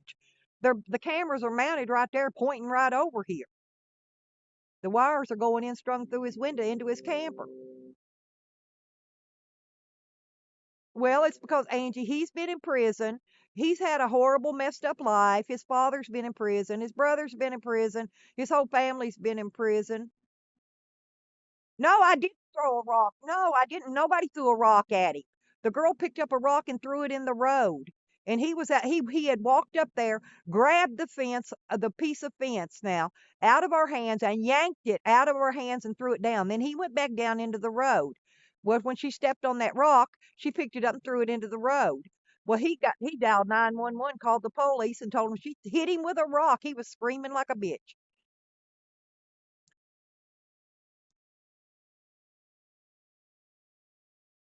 Oh, I know. I ignore him. I stay over here and I don't bother him. I don't mess with him. I don't speak to him, but he goes out of his way to bother me, to speak to me, to harass me, to stalk me. He goes way above and beyond out of his way. I just ignore him, and he hates it because I ignore him. Ignore, ignore, ignore. I'm the biggest ignorer around here. I can ignore really good. Yes, Hogger, he did. Thank you. Da-da. It don't take a 4-year-old could figure it out, honestly. Yes, he did set me up because he wants this property. He wants it. He wants this property at any cost. He doesn't care how he gets it. He wants it. Sarah, if I go to the store, listen, he gets out here and he stands on his property now, on his property, and throws rocks at my dog that's on a cable tie out.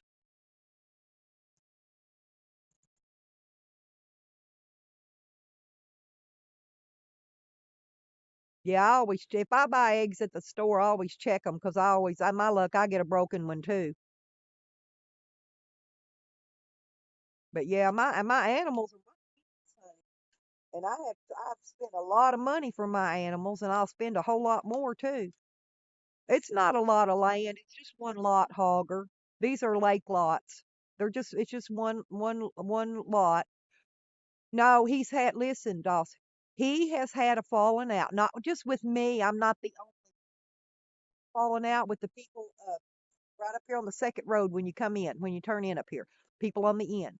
And these people's, he had a falling out with it's a grown man, but he's got something wrong with him. He's not retarded, but he's slow, big, goopy thing. Anyway, he had a falling out with him. So he went on their street and bought property, okay, because he was mad at her son. Okay, then the people on the next street over from me that were also raided and busted and are in jail right now, too. Okay. He was following them. I've got videos of him following them to their house. This is before all this took place, starting fights with them, trying to pick fights, and they ignored him too. Right. But get this. Uh, so he went on their street and bought property. Now, I want to know how somebody that works 4 hours a day, a part-time job, can come up with all this money to buy all this property, including him fresh out of prison, coming up with $10,000 to buy the property he's sitting on over there. Because I know the man that sold it to him. He was my neighbor for 10 years here, 10 or 15 years. He sold him that property how'd he come up with $10,000 fresh out of jail? And you ain't got no credit. You know, he don't have enough money from jail or prison, excuse me, prison. So I'm trying to figure out how he comes up with all this money to buy all this property.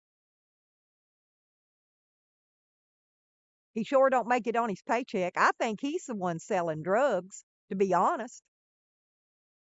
That's the only way I know of somebody would come up with that much money is if they selling drugs.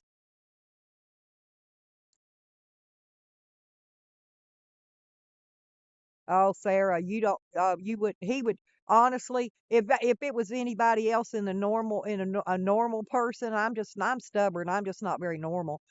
But he would have already ran anybody else out of here. They would have done ran. But I ain't running. I ain't never run from nobody in my life, and I ain't gonna start now.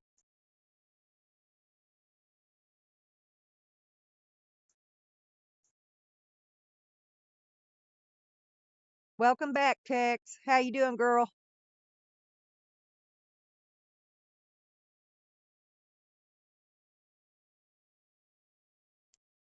But Sarah, hey, he's another. He's kind of like Sam. All those dogs. Listen, he had a dog, a male dog, cute little dog. I've got pictures of it still. Name was Fluffy, a male dog named Fluffy.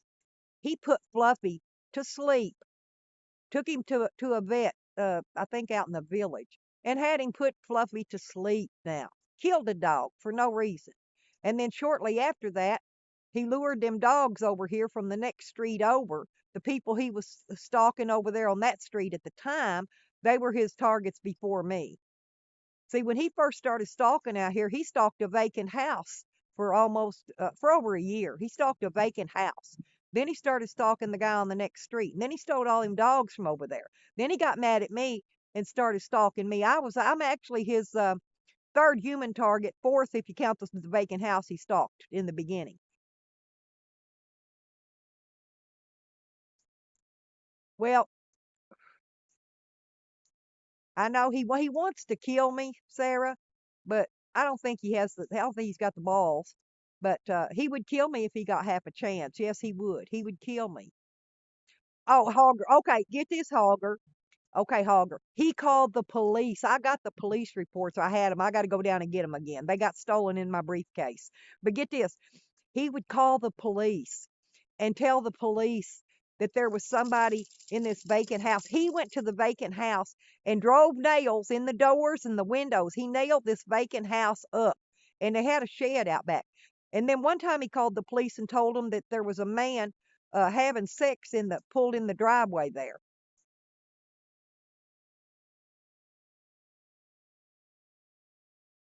Yeah, same way as me, Sarah. But anyway, come to find out, it was a man that evidently he didn't have uh, wasn't supposed to be seeing his daughter, so he was secretly picked his daughter up and was had his daughter in the car with him, parked there talking to his daughter. Now, this psycho calls the cops and tells them it's a man having sex with somebody parked in the street or parking in the driveway, pull-in place where they park. Okay, Tex, I'll see you later, honey. Thank you for stopping in. But anyway, no, so this went on. Oh, and there was two sheds. There was a storage shed and then a little oh, just a tin shed like thing down there. So he called the cops and he would tell them that somebody was cooking dope down there. And he'd call them and tell them he made up so many stories. I can't even remember them all now. It was so long ago. But he stalked that vacant house for way up over a year. I mean, when you go to a house that don't belong to you and you drive nails in the doors and the windows and you lock it up because you're stalking it and you think somebody's in that house, I don't know if it's his paranoia. Uh, I don't know what his deal is with that. But the house was his first stalking in this neighborhood after he moved here. I've been here 20 years, okay? And he's been here maybe 6 years because he's been stalking me for the six he's been here. Yeah, it's okay. He ain't stressing me.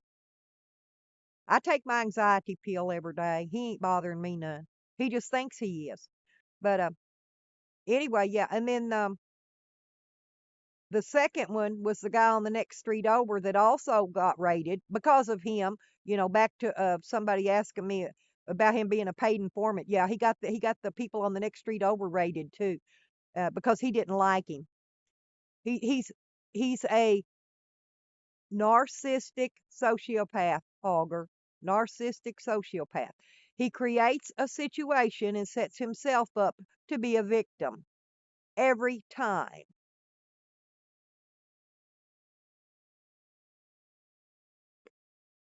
I bet, well, up until just here lately, because he's got nobody left. He's got nobody left to mess with, okay? Uh, he would probably call out of a 7-day week, he would call the police 5 times out of that seven, at least. And sometimes 2 or 3 times in one day. Get this. Here recently, when my van was broke down, it was in town at the Walmart parking lot for 3 days. Broke down in Walmart parking lot, okay? And I'm in Walmart parking lot, getting rides up there, working on my van in the parking lot. So guess what he did? Guess what he did while I'm working on my vehicle? I get home that evening. about 6 o'clock. Got the animals all took care of, and just had went in and laid down to rest when the police shows up. Oh, yeah, yeah, exactly, Doss. Thank you. And I don't mind. But anyway, so the police shows up, right? And he said, "Well, we got a call that your dog's been barking all day." And I said, "Well, you know these dogs, 'cause y'all come out here enough. You know my dogs, and my dogs won't bark unless somebody's here messing with my dogs." And I said, "So if my dogs was barking all day, that's because somebody was messing with them." And I said, "I haven't been here all day." I said, "Since 8 o'clock this morning, I've been at the Walmart working on my van. I'm on video cameras in Walmart parking lot. I can be verified." Okay. So about maybe 5 or 10 minutes after that cop left, a girl showed up here to buy some of the stuff that I was selling to get rid of out of the mobile home. So I went over anyway, had her, they were loading it up. So he calls the police again and says that there's three people over here fighting and arguing. Wasn't nobody fighting. I done went back in the camper, done got back in the bed. So anyway, so they pulled another raid, brought the drug dogs in, had to sniff around, trying to. I'm not kidding you. Had to sniff around for drugs again. Poor old dilapidated German Shepherd looked like it was about 15 years old, maybe more. It barely could walk and had that big old heavy uh vest, police vest thing on it, and it barely could walk, but he drug it around up here and it sniffed everything. He didn't find him no drugs. And so, anyway, the guy that drove the girl here from Little Rock to haul the stuff for her, he got arrested because he had a warrant for his arrest, and he was out of jail by the next morning. But anyway, no, they didn't find any drugs. But I'm sure, because they searched everything that she had removed from over there that was already in the vehicle. Cop got up in the vehicle and searched everything, looking for drugs. So I'm sure he called them and told them that we was hauling drugs out of there. Yeah. So but this is what he does. And a couple of years ago, he started putting sticks, and not really sticks, but broke down rotted tree limbs and stuff across the road to block traffic from coming down this road.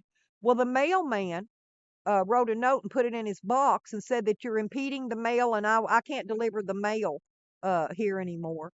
And so anyway, so I started picking up the uh, the sticks out of the road, and I had a roommate at the time, a disabled roommate. He went out there and attacked my disabled roommate now, attacked him. I had to take him to the hospital for x-rays and whatnot because he was picking the sticks up out of the road so the mailman could get down the road. Yeah, but get this. So, so I go down to file charges on him for attacking my roommate. And he was going to, they cops want to take my roommate to jail. I said, "No, you ain't taking nobody to jail." I said, "Come on, let's go." We walked out of the police station because they wouldn't do nothing to him because he is a paid informant. Now, people wonder why I know he's a paid informant, because he is. Oh, I can go on with these stories forever, years worth of them. Yeah, it's sad that people have to be like that. Why can't they just leave people alone and let people live their lives in peace? But because his life is so terrible, and and he had to spend time in prison. Oh, my disabled roommate. Oh, he was in a very bad car wreck.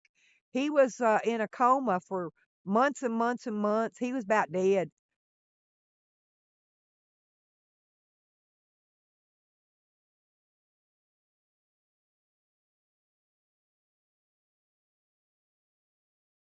Oh, there's enough police reports on him, Sarah. I'm sure they got files.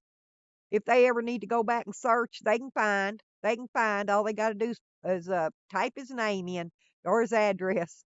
They can find everything they want to find out about him and all the stuff he does. But no, Hogger, he was jacked up pretty bad. He was disabled. He couldn't do nothing. Frail. He was frail, skinny. Oh, I've got a video. I've got a video of it. But he got down. He knew how far my security camera could video stuff. And so when he attacked him, he made sure he was out of the view of the video camera. but they were coming back up the road. You could see them fighting, part of the video and part of it. Now, after the attack, okay? You could see part of it, but it was after he attacked him. So he turned that around, being a narcissistic sociopath. He turned that around that my little frail disabled roommate attacked him.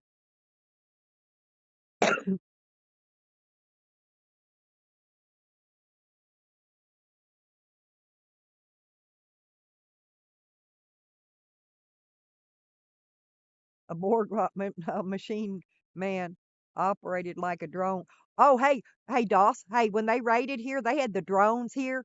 They brought the state SWAT truck here to get me. A 64-year-old woman now. They brought a state SWAT truck here to get me.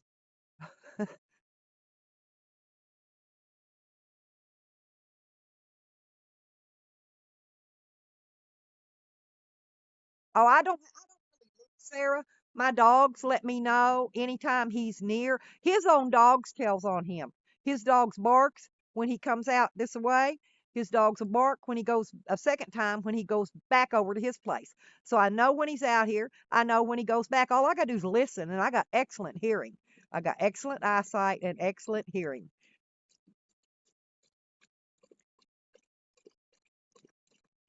So I can hear when he's moving around, when he's doing his little stalking gig he does. I know every time he moves. He don't realize he and the cops have been in the woods here ever since I was raided because they've been trying to build a case against me in court because they had no case because I didn't do anything wrong. So they have been trying since then to build a case. So they're in this woods every night. They're always here. They're not out here in the daytime because they know people can see them. But at night, about 4:30, 5 o'clock every day, they get in the woods and they set up their little lookout.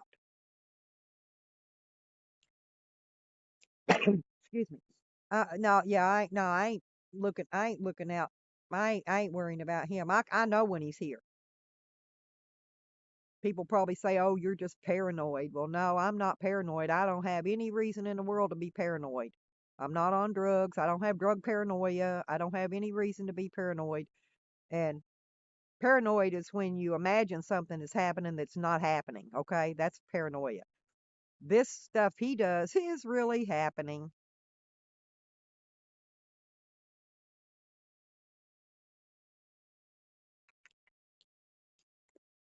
Well, I don't know how much battery is on my phone, but um so if my stream ends, that means my phone died, okay? I can put it I've got a juicer I can stick it on after that, if it does, I can put it on a juicer.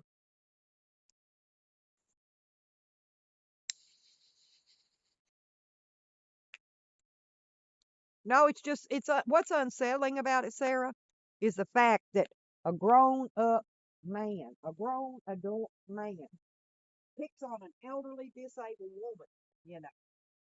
And he's already got records of him beating up his wife. So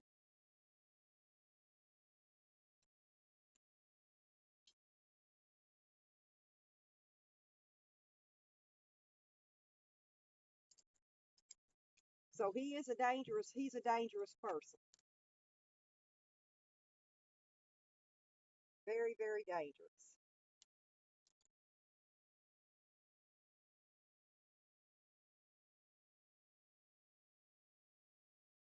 Yeah, but I'm with Joe. I don't know. I might make me a tuna sandwich later or something or peanut butter.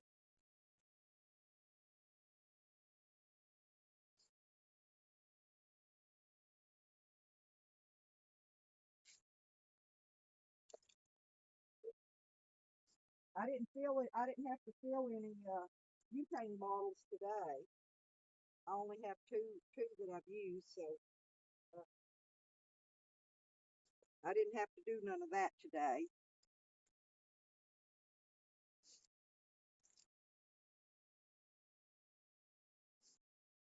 Uh,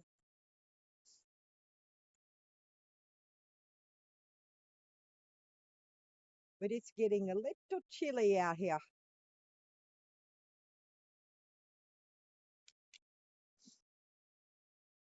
I got tired of sitting. I had to stand up for a minute.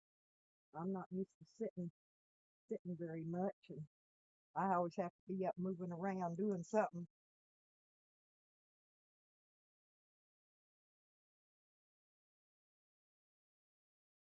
Yeah, he's his own class of loser, all right.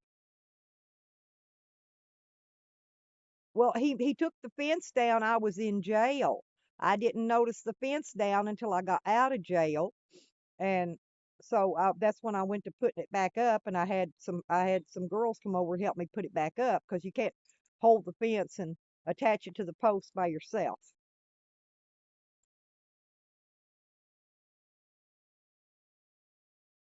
Oh yeah, thank joining, but yeah, it's okay. Everybody has somebody they got to deal with, and is my volume fading? My phone maybe. I don't really know. Let me see if I can get it off this uh tripod thing. It's gonna wiggle. Oh, it's gonna wiggle for a minute.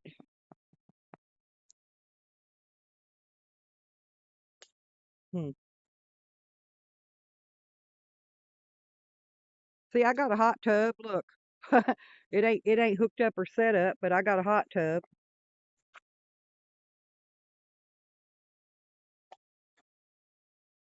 Well, I was trying to see if I could.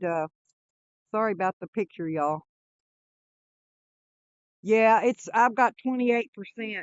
That's the volume. The volume down.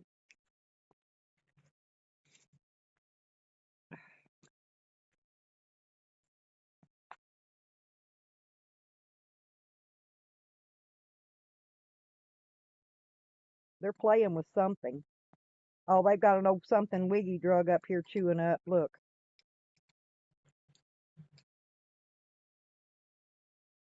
They look just alike to be two different, completely breeds of dogs. They look identical, except for Sam's about 80 pounds, maybe more, and Wiggy's about 25, almost 30 pounds. He's getting big.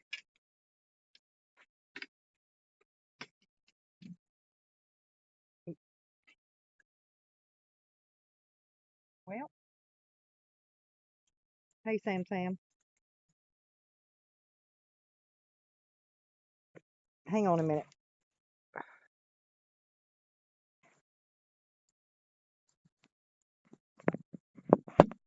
I'm gonna get a juicer and plug it up. Just a second.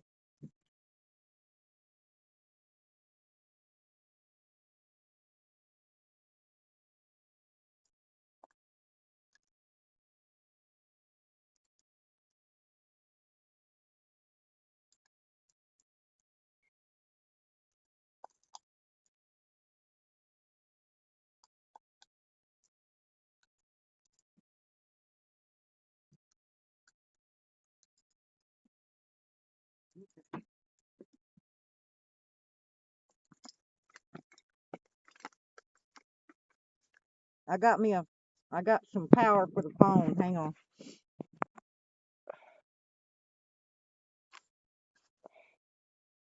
Well, I got the wrong cord.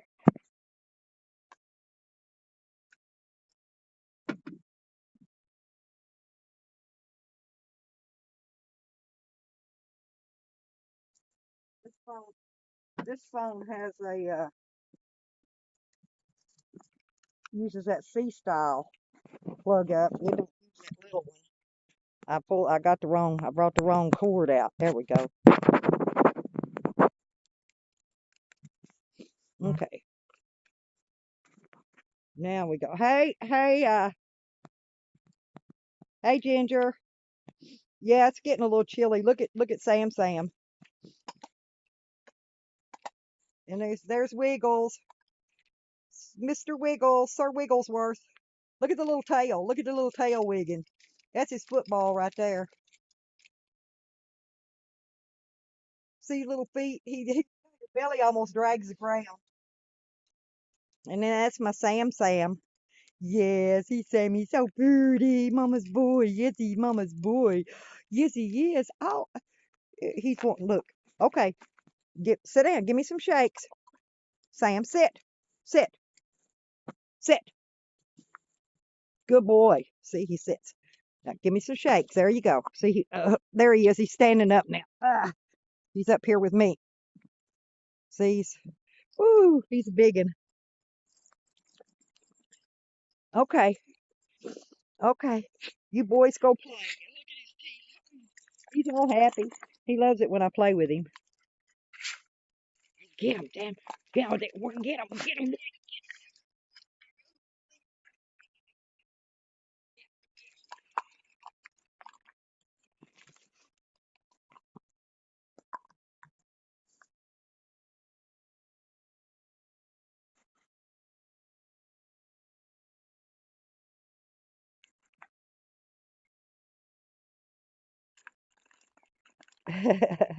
That's my boys there. They take care of the moms. They love the moms, don't you, Sam? Sam loves his mom. Yes, he does. Yes, he does. He loves his mom. Yes, he does. You can't get no farther. I'm going right here so I can get you on the video. And Wiggy's a dumpster diver. Wiggles loves to drag up trash. No, Joe, I have not. Sneak. I don't have not seen her. Have not seen her on YouTube around, and I don't have her on Twitter or Facebook or anything. So,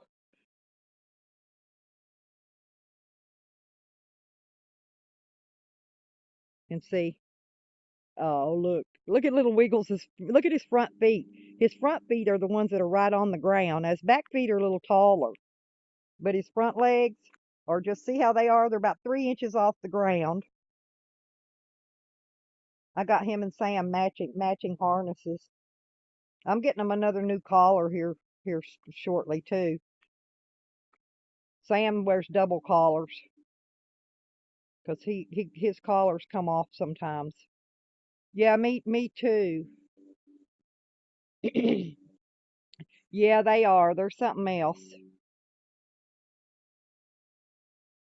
And they're totally different too. They got totally different personalities. But Sam trains Wiggles. He's been training him. Yeah, Ginger, I miss Nikki. Nikki makes some really cute. I love her video, and I don't know how to. I'm like you, Ginger. I do not know how to. I've never edited video. I mean, I'm sure I could figure it out. I'm not stupid, but I just don't see the need.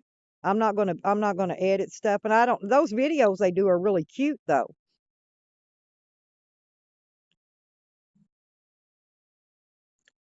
Ooh, I love them black hearts. Yes, I love them black hearts. That's my boys.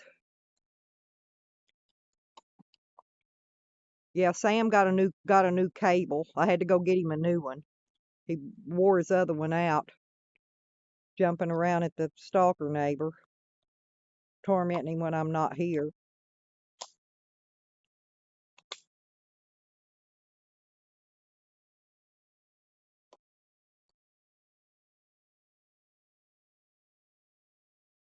Yeah, it's I don't know what time it is. I can't see the time on my phone.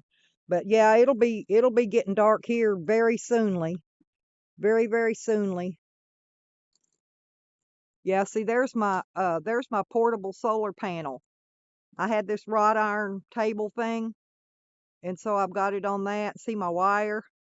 I bought a 50-foot roll of wire because in case, well, I just wanted long wire. That way, if I have to move the panels far out away to get the sun, I can. So, but that panel's kind of heavy because I used a regular solar panel.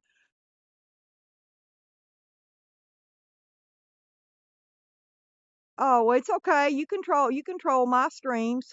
I like you. I have a troll that I get along very well. I've got a troll, my own personal troll that was trolling me, and I get along well with my troll. Huh. Yeah, I was born in 1954 in September.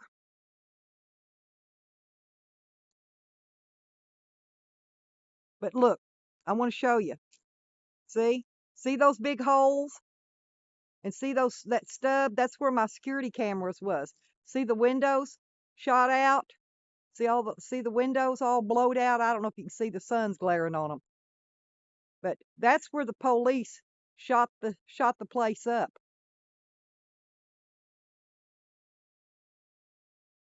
No, I'm Virgo. Oops. The troll.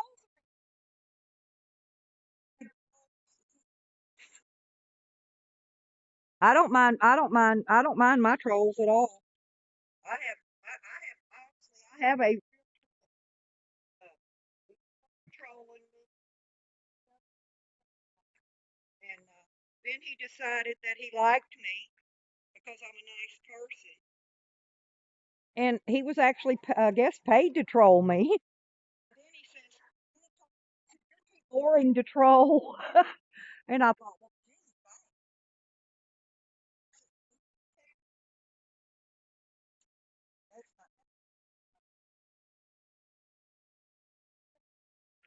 this comes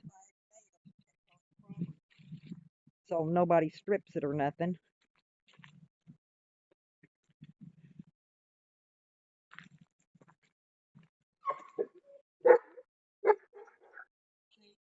This is my she shed.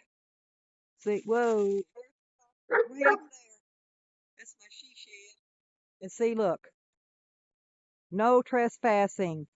Beware of the dog. 24-hour video surveillance. No trespassing. I got signs everywhere. Signs. Beware of the dog. Private property. Oh, this one. You'll love this sign. Look here, check this one out. Let me get up here and see if I can get it on video. It says, guns are welcome on premises. Please keep all weapons holstered unless need arises. In such case, judicious marksmanship is appreciated.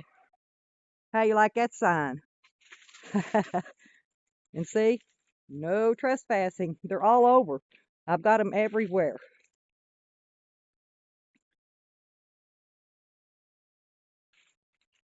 Oh yeah, there's clones and there's clones of the clones. Oh well, thank you very much. Yeah, I'm real. An open book. Anybody asks me something, I don't lie. I don't intentionally lie. If I do, I correct it. If I make a mistake and say something that is not true, I don't make it right.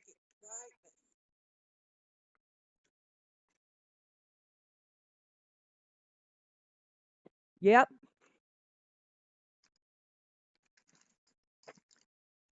and that's my little home there in my clunker van. But I had to see how I put that Reflectix on my windows. I did that because when I go places, people look through my windows, try to see what's inside my van so they can break in it and steal my stuff. So I keep Reflectix on all my windows. That's actually the only windows I got. The other side don't have any windows. And that's my, but yeah, I put a windshield in this van when I got it. It had a big old cracked windshield. It's way taller than me. I'm 5'6", and this van's, look, well, I'm standing beside it.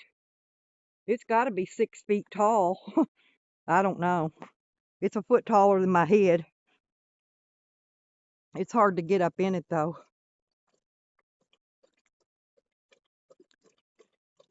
Oh, there you go. Oh, I don't drink no wild turkey. I have drank some wild turkey, but I drink uh, Kentucky bourbon. Oh, I'm a marksman's expert too. I can shoot damn well.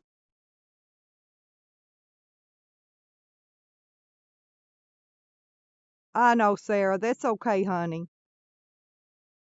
You're doing good though. I love you, Sarah. But I'm good. I'm good to people. I'm good to everybody. You know, I've been looking out for the homeless people here for many years in this town. And see, that's one thing else the cops don't like.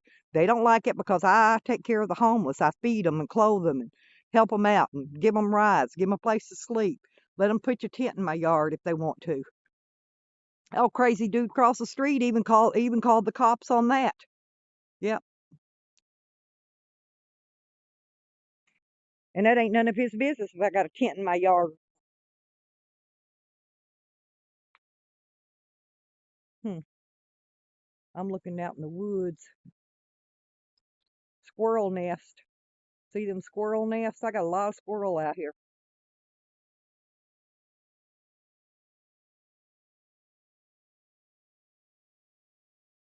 Hmm. That's a berry, that red thing, some kind of a bush with red berries on it. Oh, I drank the 101 proof wild turkey uh when it was right before my high school graduation, and I'd ate spaghetti and I threw it up.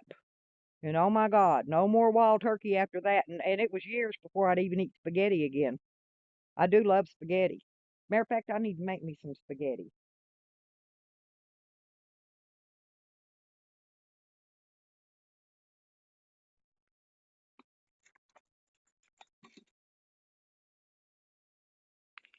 I might do that this next week sometime.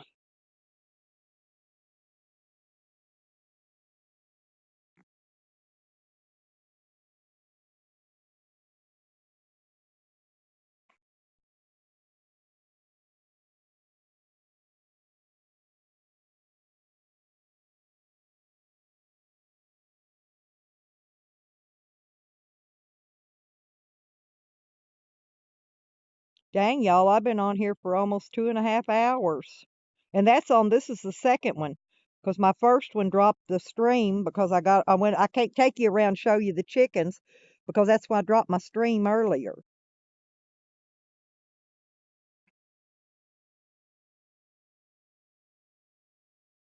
I'm going to go downtown one day and do us a live stream from downtown and show y'all some cool stuff downtown. I gotta just go during the day. I gotta go during the day while Snoop Dogg's at work so he ain't over here messing with my animals. Yeah, today would have been a good day for spaghetti if I'd have thought about it earlier. I have to go to town and get me some hamburger meat. And, well, I'm about 2 miles from the store, but I don't feel like doing all that driving. And then if I head out to the store, my stalker over there will be over here throwing rocks at my dogs again.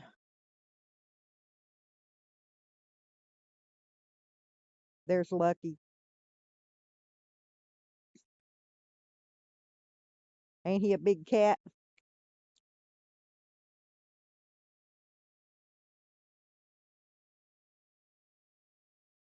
Oh, Doss, get this. Get this. Dude across the street had a CDL, right? Get this. He got a speeding ticket. Okay. So he goes and wants the judge to remove the speeding ticket off his record. I hunted his court background down. I mean, really bad. I hunted him like a dog after he started stalking me. Get this though. So he goes in front of the judge and asks the judge to remove that expunge it from his records because he has a CDL. You know what the judge told him? The judge told him, we cannot remove your speeding ticket from your records because you have a CDL. Yeah, that's Lucky. You can't say I starved these critters to death, buddy. They're all overweight. They play. Look, Lucky will turn around and swat him too. They play together. Lucky grew up with all these animals. Wiggy's the newest one to the community. But anyway, don't you think that's funny, Doss? Hey, he went to court to get his uh to get his speeding ticket removed off his record because he's got a CDL, and the judge tells him, "Oh, I can't remove that from your record because you have a CDL." So get this. That's why he can't drive a truck no more. He ain't got no CDL no more because he can't get his CDL because they won't take that speeding ticket off his records at the court. And they run, before they let you have that, they run your background, your driving license background to give you a CDL. Mm-hmm. Yeah, that's just, everybody thinks I'm making stuff up. No, no, no. I got it straight from the court records. Yeah, Wiggy's little nub, his little nub tail. He's got a tail like a deer. He was born with that tail though. I didn't have his tail cut.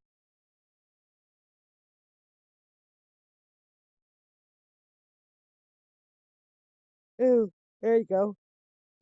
My hand got cold and my hand started shaking because I got cold.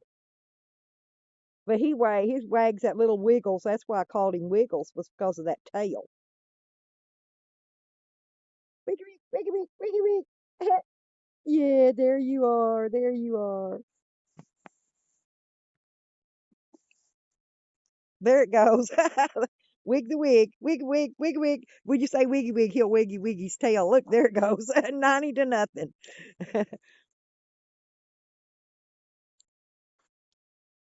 Oh yeah, there's never a dull moment around here with these. Oh, that I don't know. He can't. He can't drive a truck again because the court will not remove the speeding ticket off of his criminal history at the courthouse. The judge won't remove it. So he can't get a CD. Oh no, I had that. What I do is I lay that on the ground. I picked it up yesterday and laid it up there because I was raking the leaves. I'm reading on my phone. I've got a Galaxy S10 Plus and I'm videoing. I'm just using my phone. I'm not on the laptop today. But no, I just laid that up over the top of that to get it up off the ground because I was raking the leaves. I like to keep all the leaves raked up out of here. They're a fire hazard and I don't like fires. And I raked the ashes out so they could dry. And I'll get the shovel and I'll take and shovel them up. See, I'm rake the ashes out of my grill, and I'll shovel them up once they dry out, and I'll move them. But no, I just laid that on top, and it is a front out of an old fan.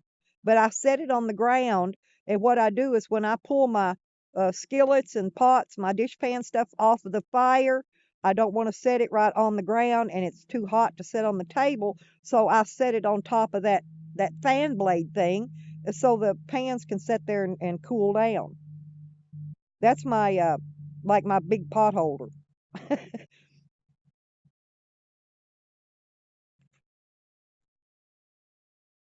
Lucky's over there hiding. Yeah, tomorrow I'm gonna go get water. Gonna go fill my water jugs. I've already got them loaded in the van. I still got plenty of water. Oh yeah, he loves being on video. He knows he's being videoed. He's pretty smart. Lucky, what you doing, Bubba? What you doing? Huh? What you doing, big boy? There you go. Look, he's got a little trail. He ducks and dives, and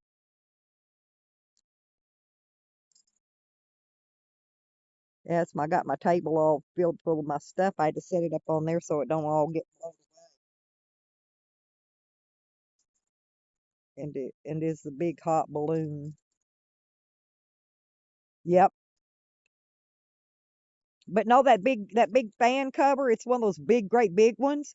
It's about 2 feet across the top of it, but it's plenty big enough I can set my big dish pan on, like when I'm boiling water or boiling eggs or cooking something in my big pan.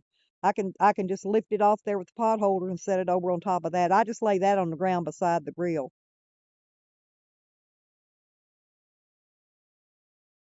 Well, no, Lucky got his name. Did was you here earlier when I told the story of how Lucky got his name? Because see, I rescued Lucky when he was 2 or 3 days old, and then I went to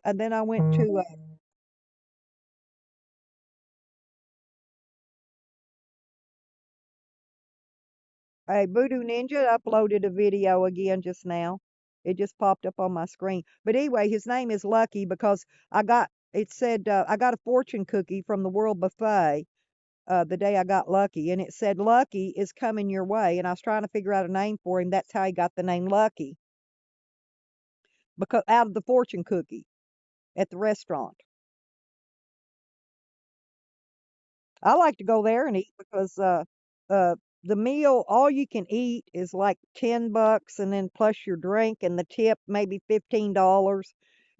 Which ain't it's not that's not a bad price, and you can sit there and eat. You can eat for hours. You can sit there all day and eat if you want to. You don't even have to leave. Just sit there and eat slow and eat all day long. I like it because they have the soft ice cream machine, and they have watermelon and blackberry pie, and amongst all the other good stuff that I get, the sweet and sour shrimp and pork and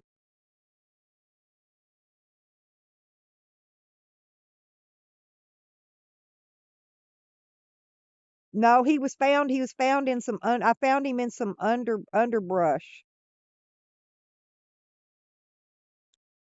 in town, even not out here. I found him in town. I was visiting my friend, and I went and dug him out of some underbrush, and he had no mama, and he would have starved to death, and he was crying. I don't know how long he'd been there. He'd probably been there since he was born.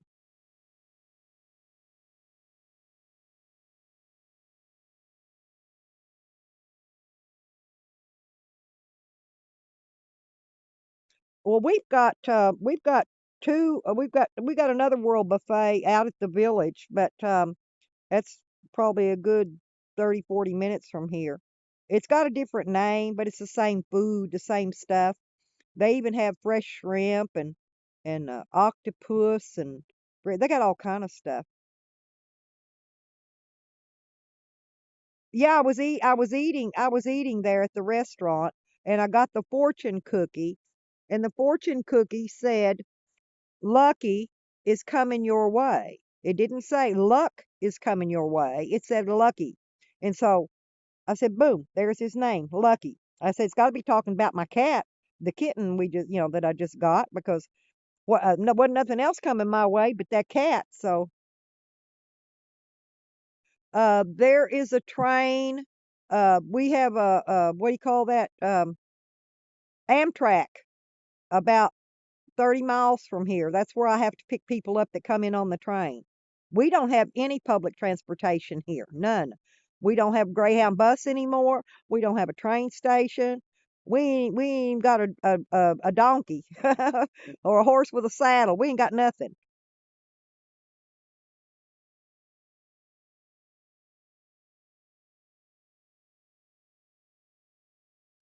Yep, we've got nothing. See, they used to have a warehouser here, and they had trains running in and out, hauling the trees, the lumber and stuff in and out from warehouser. Oh, hey, hey,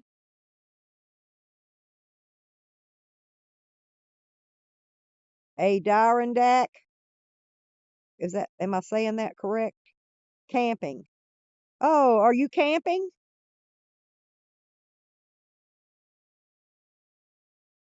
Yeah. Oh, we would have the hobos here. We don't have train tramps here. Now we did when I lived in Colorado. I met a lot of train tramps in Colorado.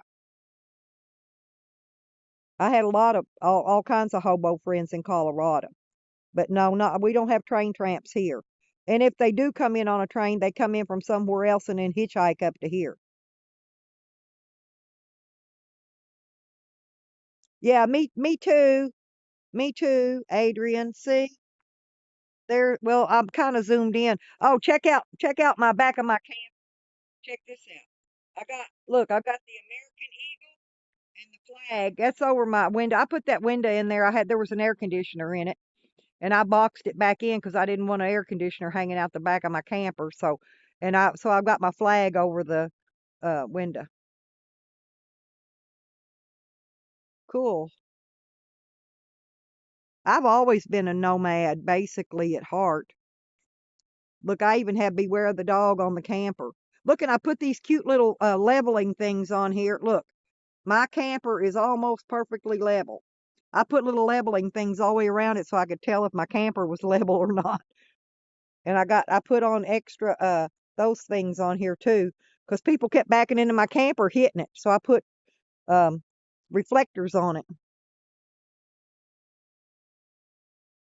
Yeah, I'm in Arkansas. Well, any of you new people to when I'll go back after the stream down, and I'll go over and hit your channel up. Yeah, see, this was just an old. Oh, and I had to borrow the grates. See the grates? I had to borrow them out of my other barbecue pit that's around on the other side. I'm in Arkansas. Sensational. I'm in Hot Springs, Arkansas, on Lake Hamilton. I don't care who knows where I live. People can come visit.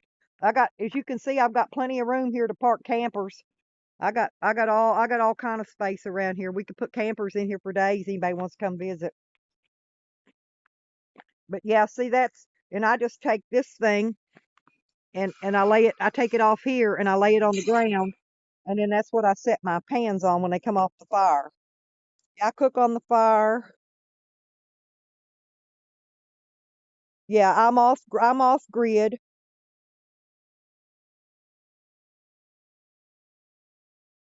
No, I don't know where Bobblehead Homestead is. I'm in Southeast Arkansas.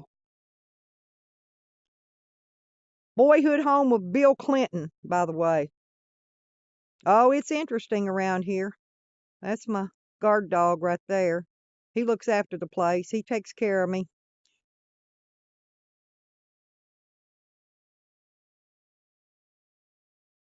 Yeah, it's fixing to be dark here.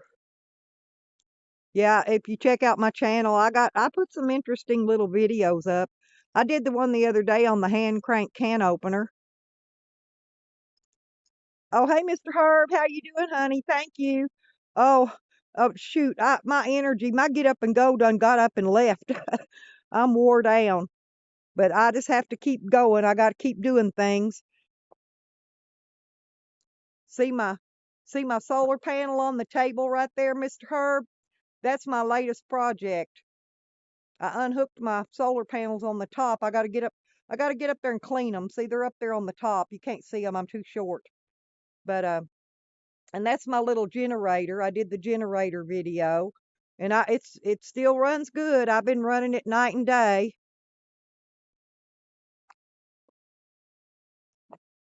See, I say keep everything locked down. See that lock I got on there? Uh, I should do a video on that thing one day and take it off, and it's got a ball that goes up in there so that people can't hook onto your camper and pull it away.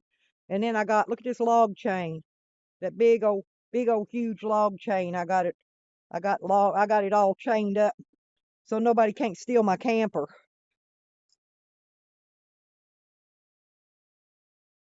Cool, West Virginia.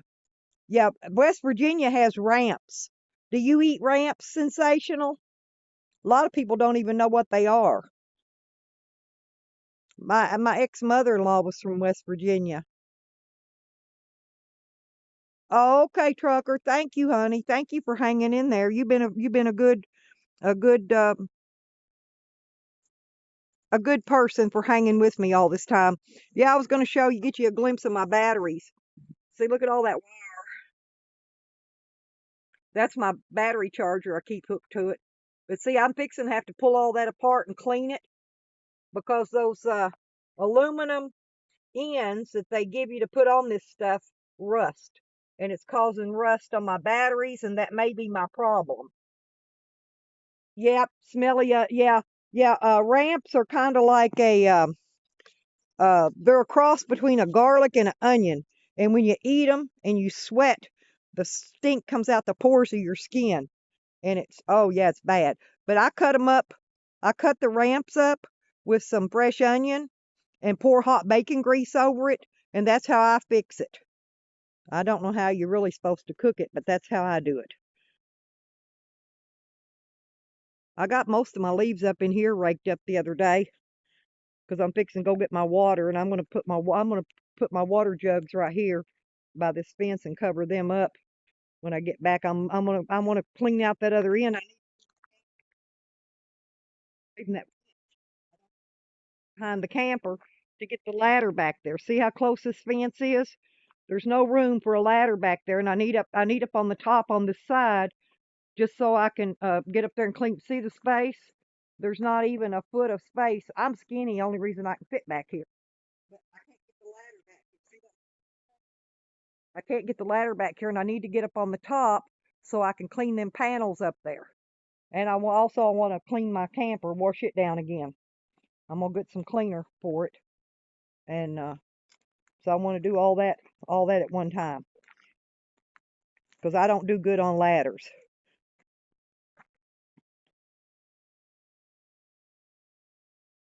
Oh yeah, I got poke greens. What grows wild around here? I pick my food out of my yard. I eat dandelion greens. I eat poke greens. Uh, if it's a collard greens, I got all kinds of greens grows up wild around here. And there's all this stuff that growing around here. You can put it, and I forgot what that stuff there's called. See it?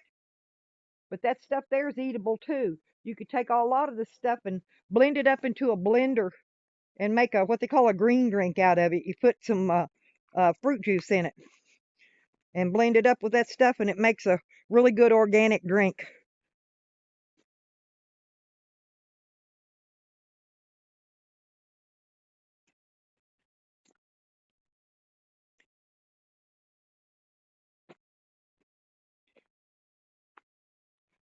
Yeah, you don't eat the flour. You just eat the greens. Yeah, see, look, here's part of my fence. I still haven't got the rest of this fence back in the ground. This is where that dude took my fence up down here on this end when I was in jail. And he's got it all, that piece over there is all bent up. See it? All bent over. I gotta straighten all this fence back up. And this is that good horse fence too. See this fence? This is good fence here. This fence here don't bend very easily. Not at all. It's heavy. Really heavy. Oh, you can eat the flour too? Herb, I've never ate the flour. Actually. See my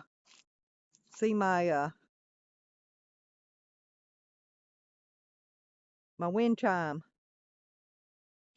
I got them. I hang them in the tree. That way I can hear when the wind's blowing.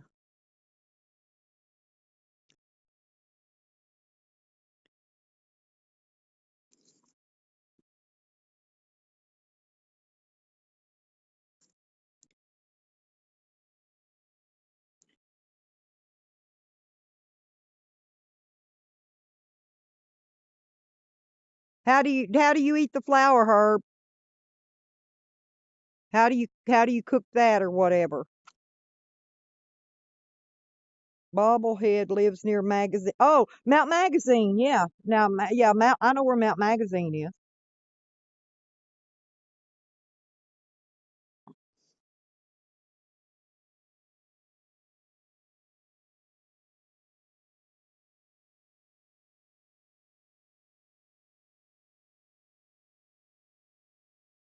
Yeah, where I'm at, there's a lot of crystal mines.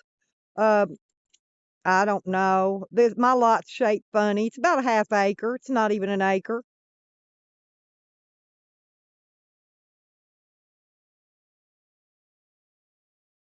Huh? Just eat it raw. Huh? I'll try it. And I haven't prepared any of that cactus either. See over there? I've got the prickly pear, and you can fry prickly pear and eat it too. I've got a lot of big prickly pear.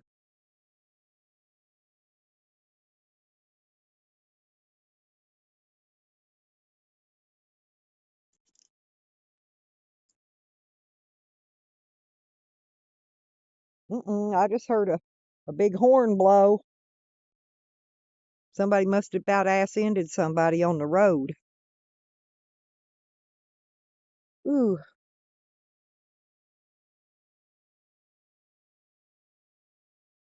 no.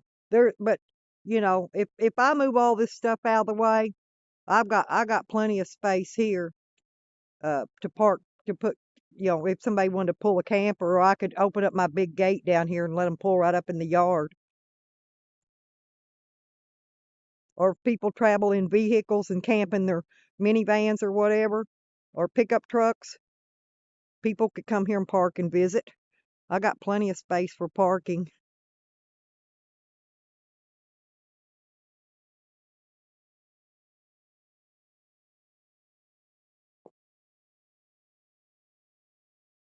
Look at this old, this is an antique. It's a wrought iron baby bassinet. Check this out. I got a bunch of antique stuff. I don't know if the phone would die if I went inside the trailer over there. This is stuff that the renter left here.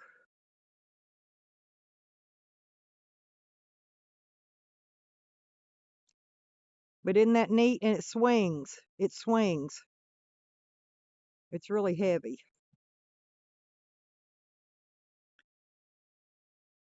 Yeah, I think I'm about ready to get off here too, go in and find me something to eat. I might make me a can of tuna or something, 'cause I'm not going to cook. It's too late.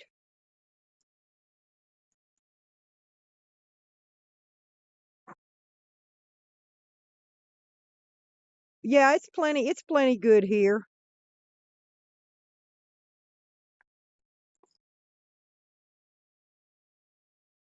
I hear the kids over playing on the next street. You can hear everything around here. They got kids. The man over on the next street, his grandkids lives there. Okay, yeah, I'm gonna let y'all go. It's been almost 3 hours, and somebody else may want to pull up on a live stream here in a little bit if they aren't already. So I'm gonna get off here and go get me something to eat. I love all you guys, and I'm gonna hook up with all of y'all who came in if I don't already have. So you'll be hearing from me. I'll drop you a message on your page if I can.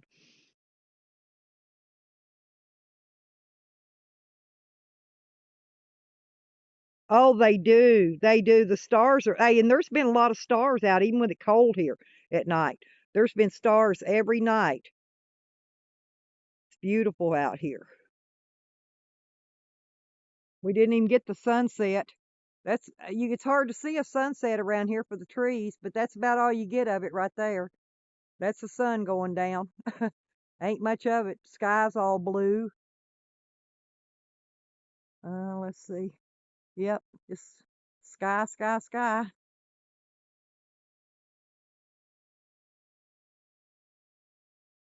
I've got some tortillas out here, but I could put the tuna in and some cheese. I have because I don't use a refrigerator or anything. I usually keep it outside a day or two while it's cold. It won't ruin. But I didn't go to the store yet, and I've been putting it off.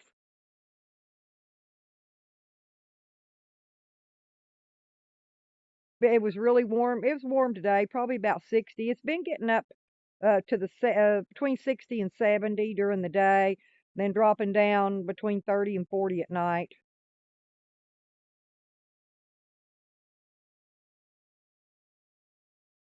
Yeah, we mostly have oak and pine trees and a bunch of saplings. But anyway, I love all you guys. Yeah, that sounds good. Tuna melt tacos. Oh, hey, Mr. Lee. Glad you came in, sweetie. How you doing?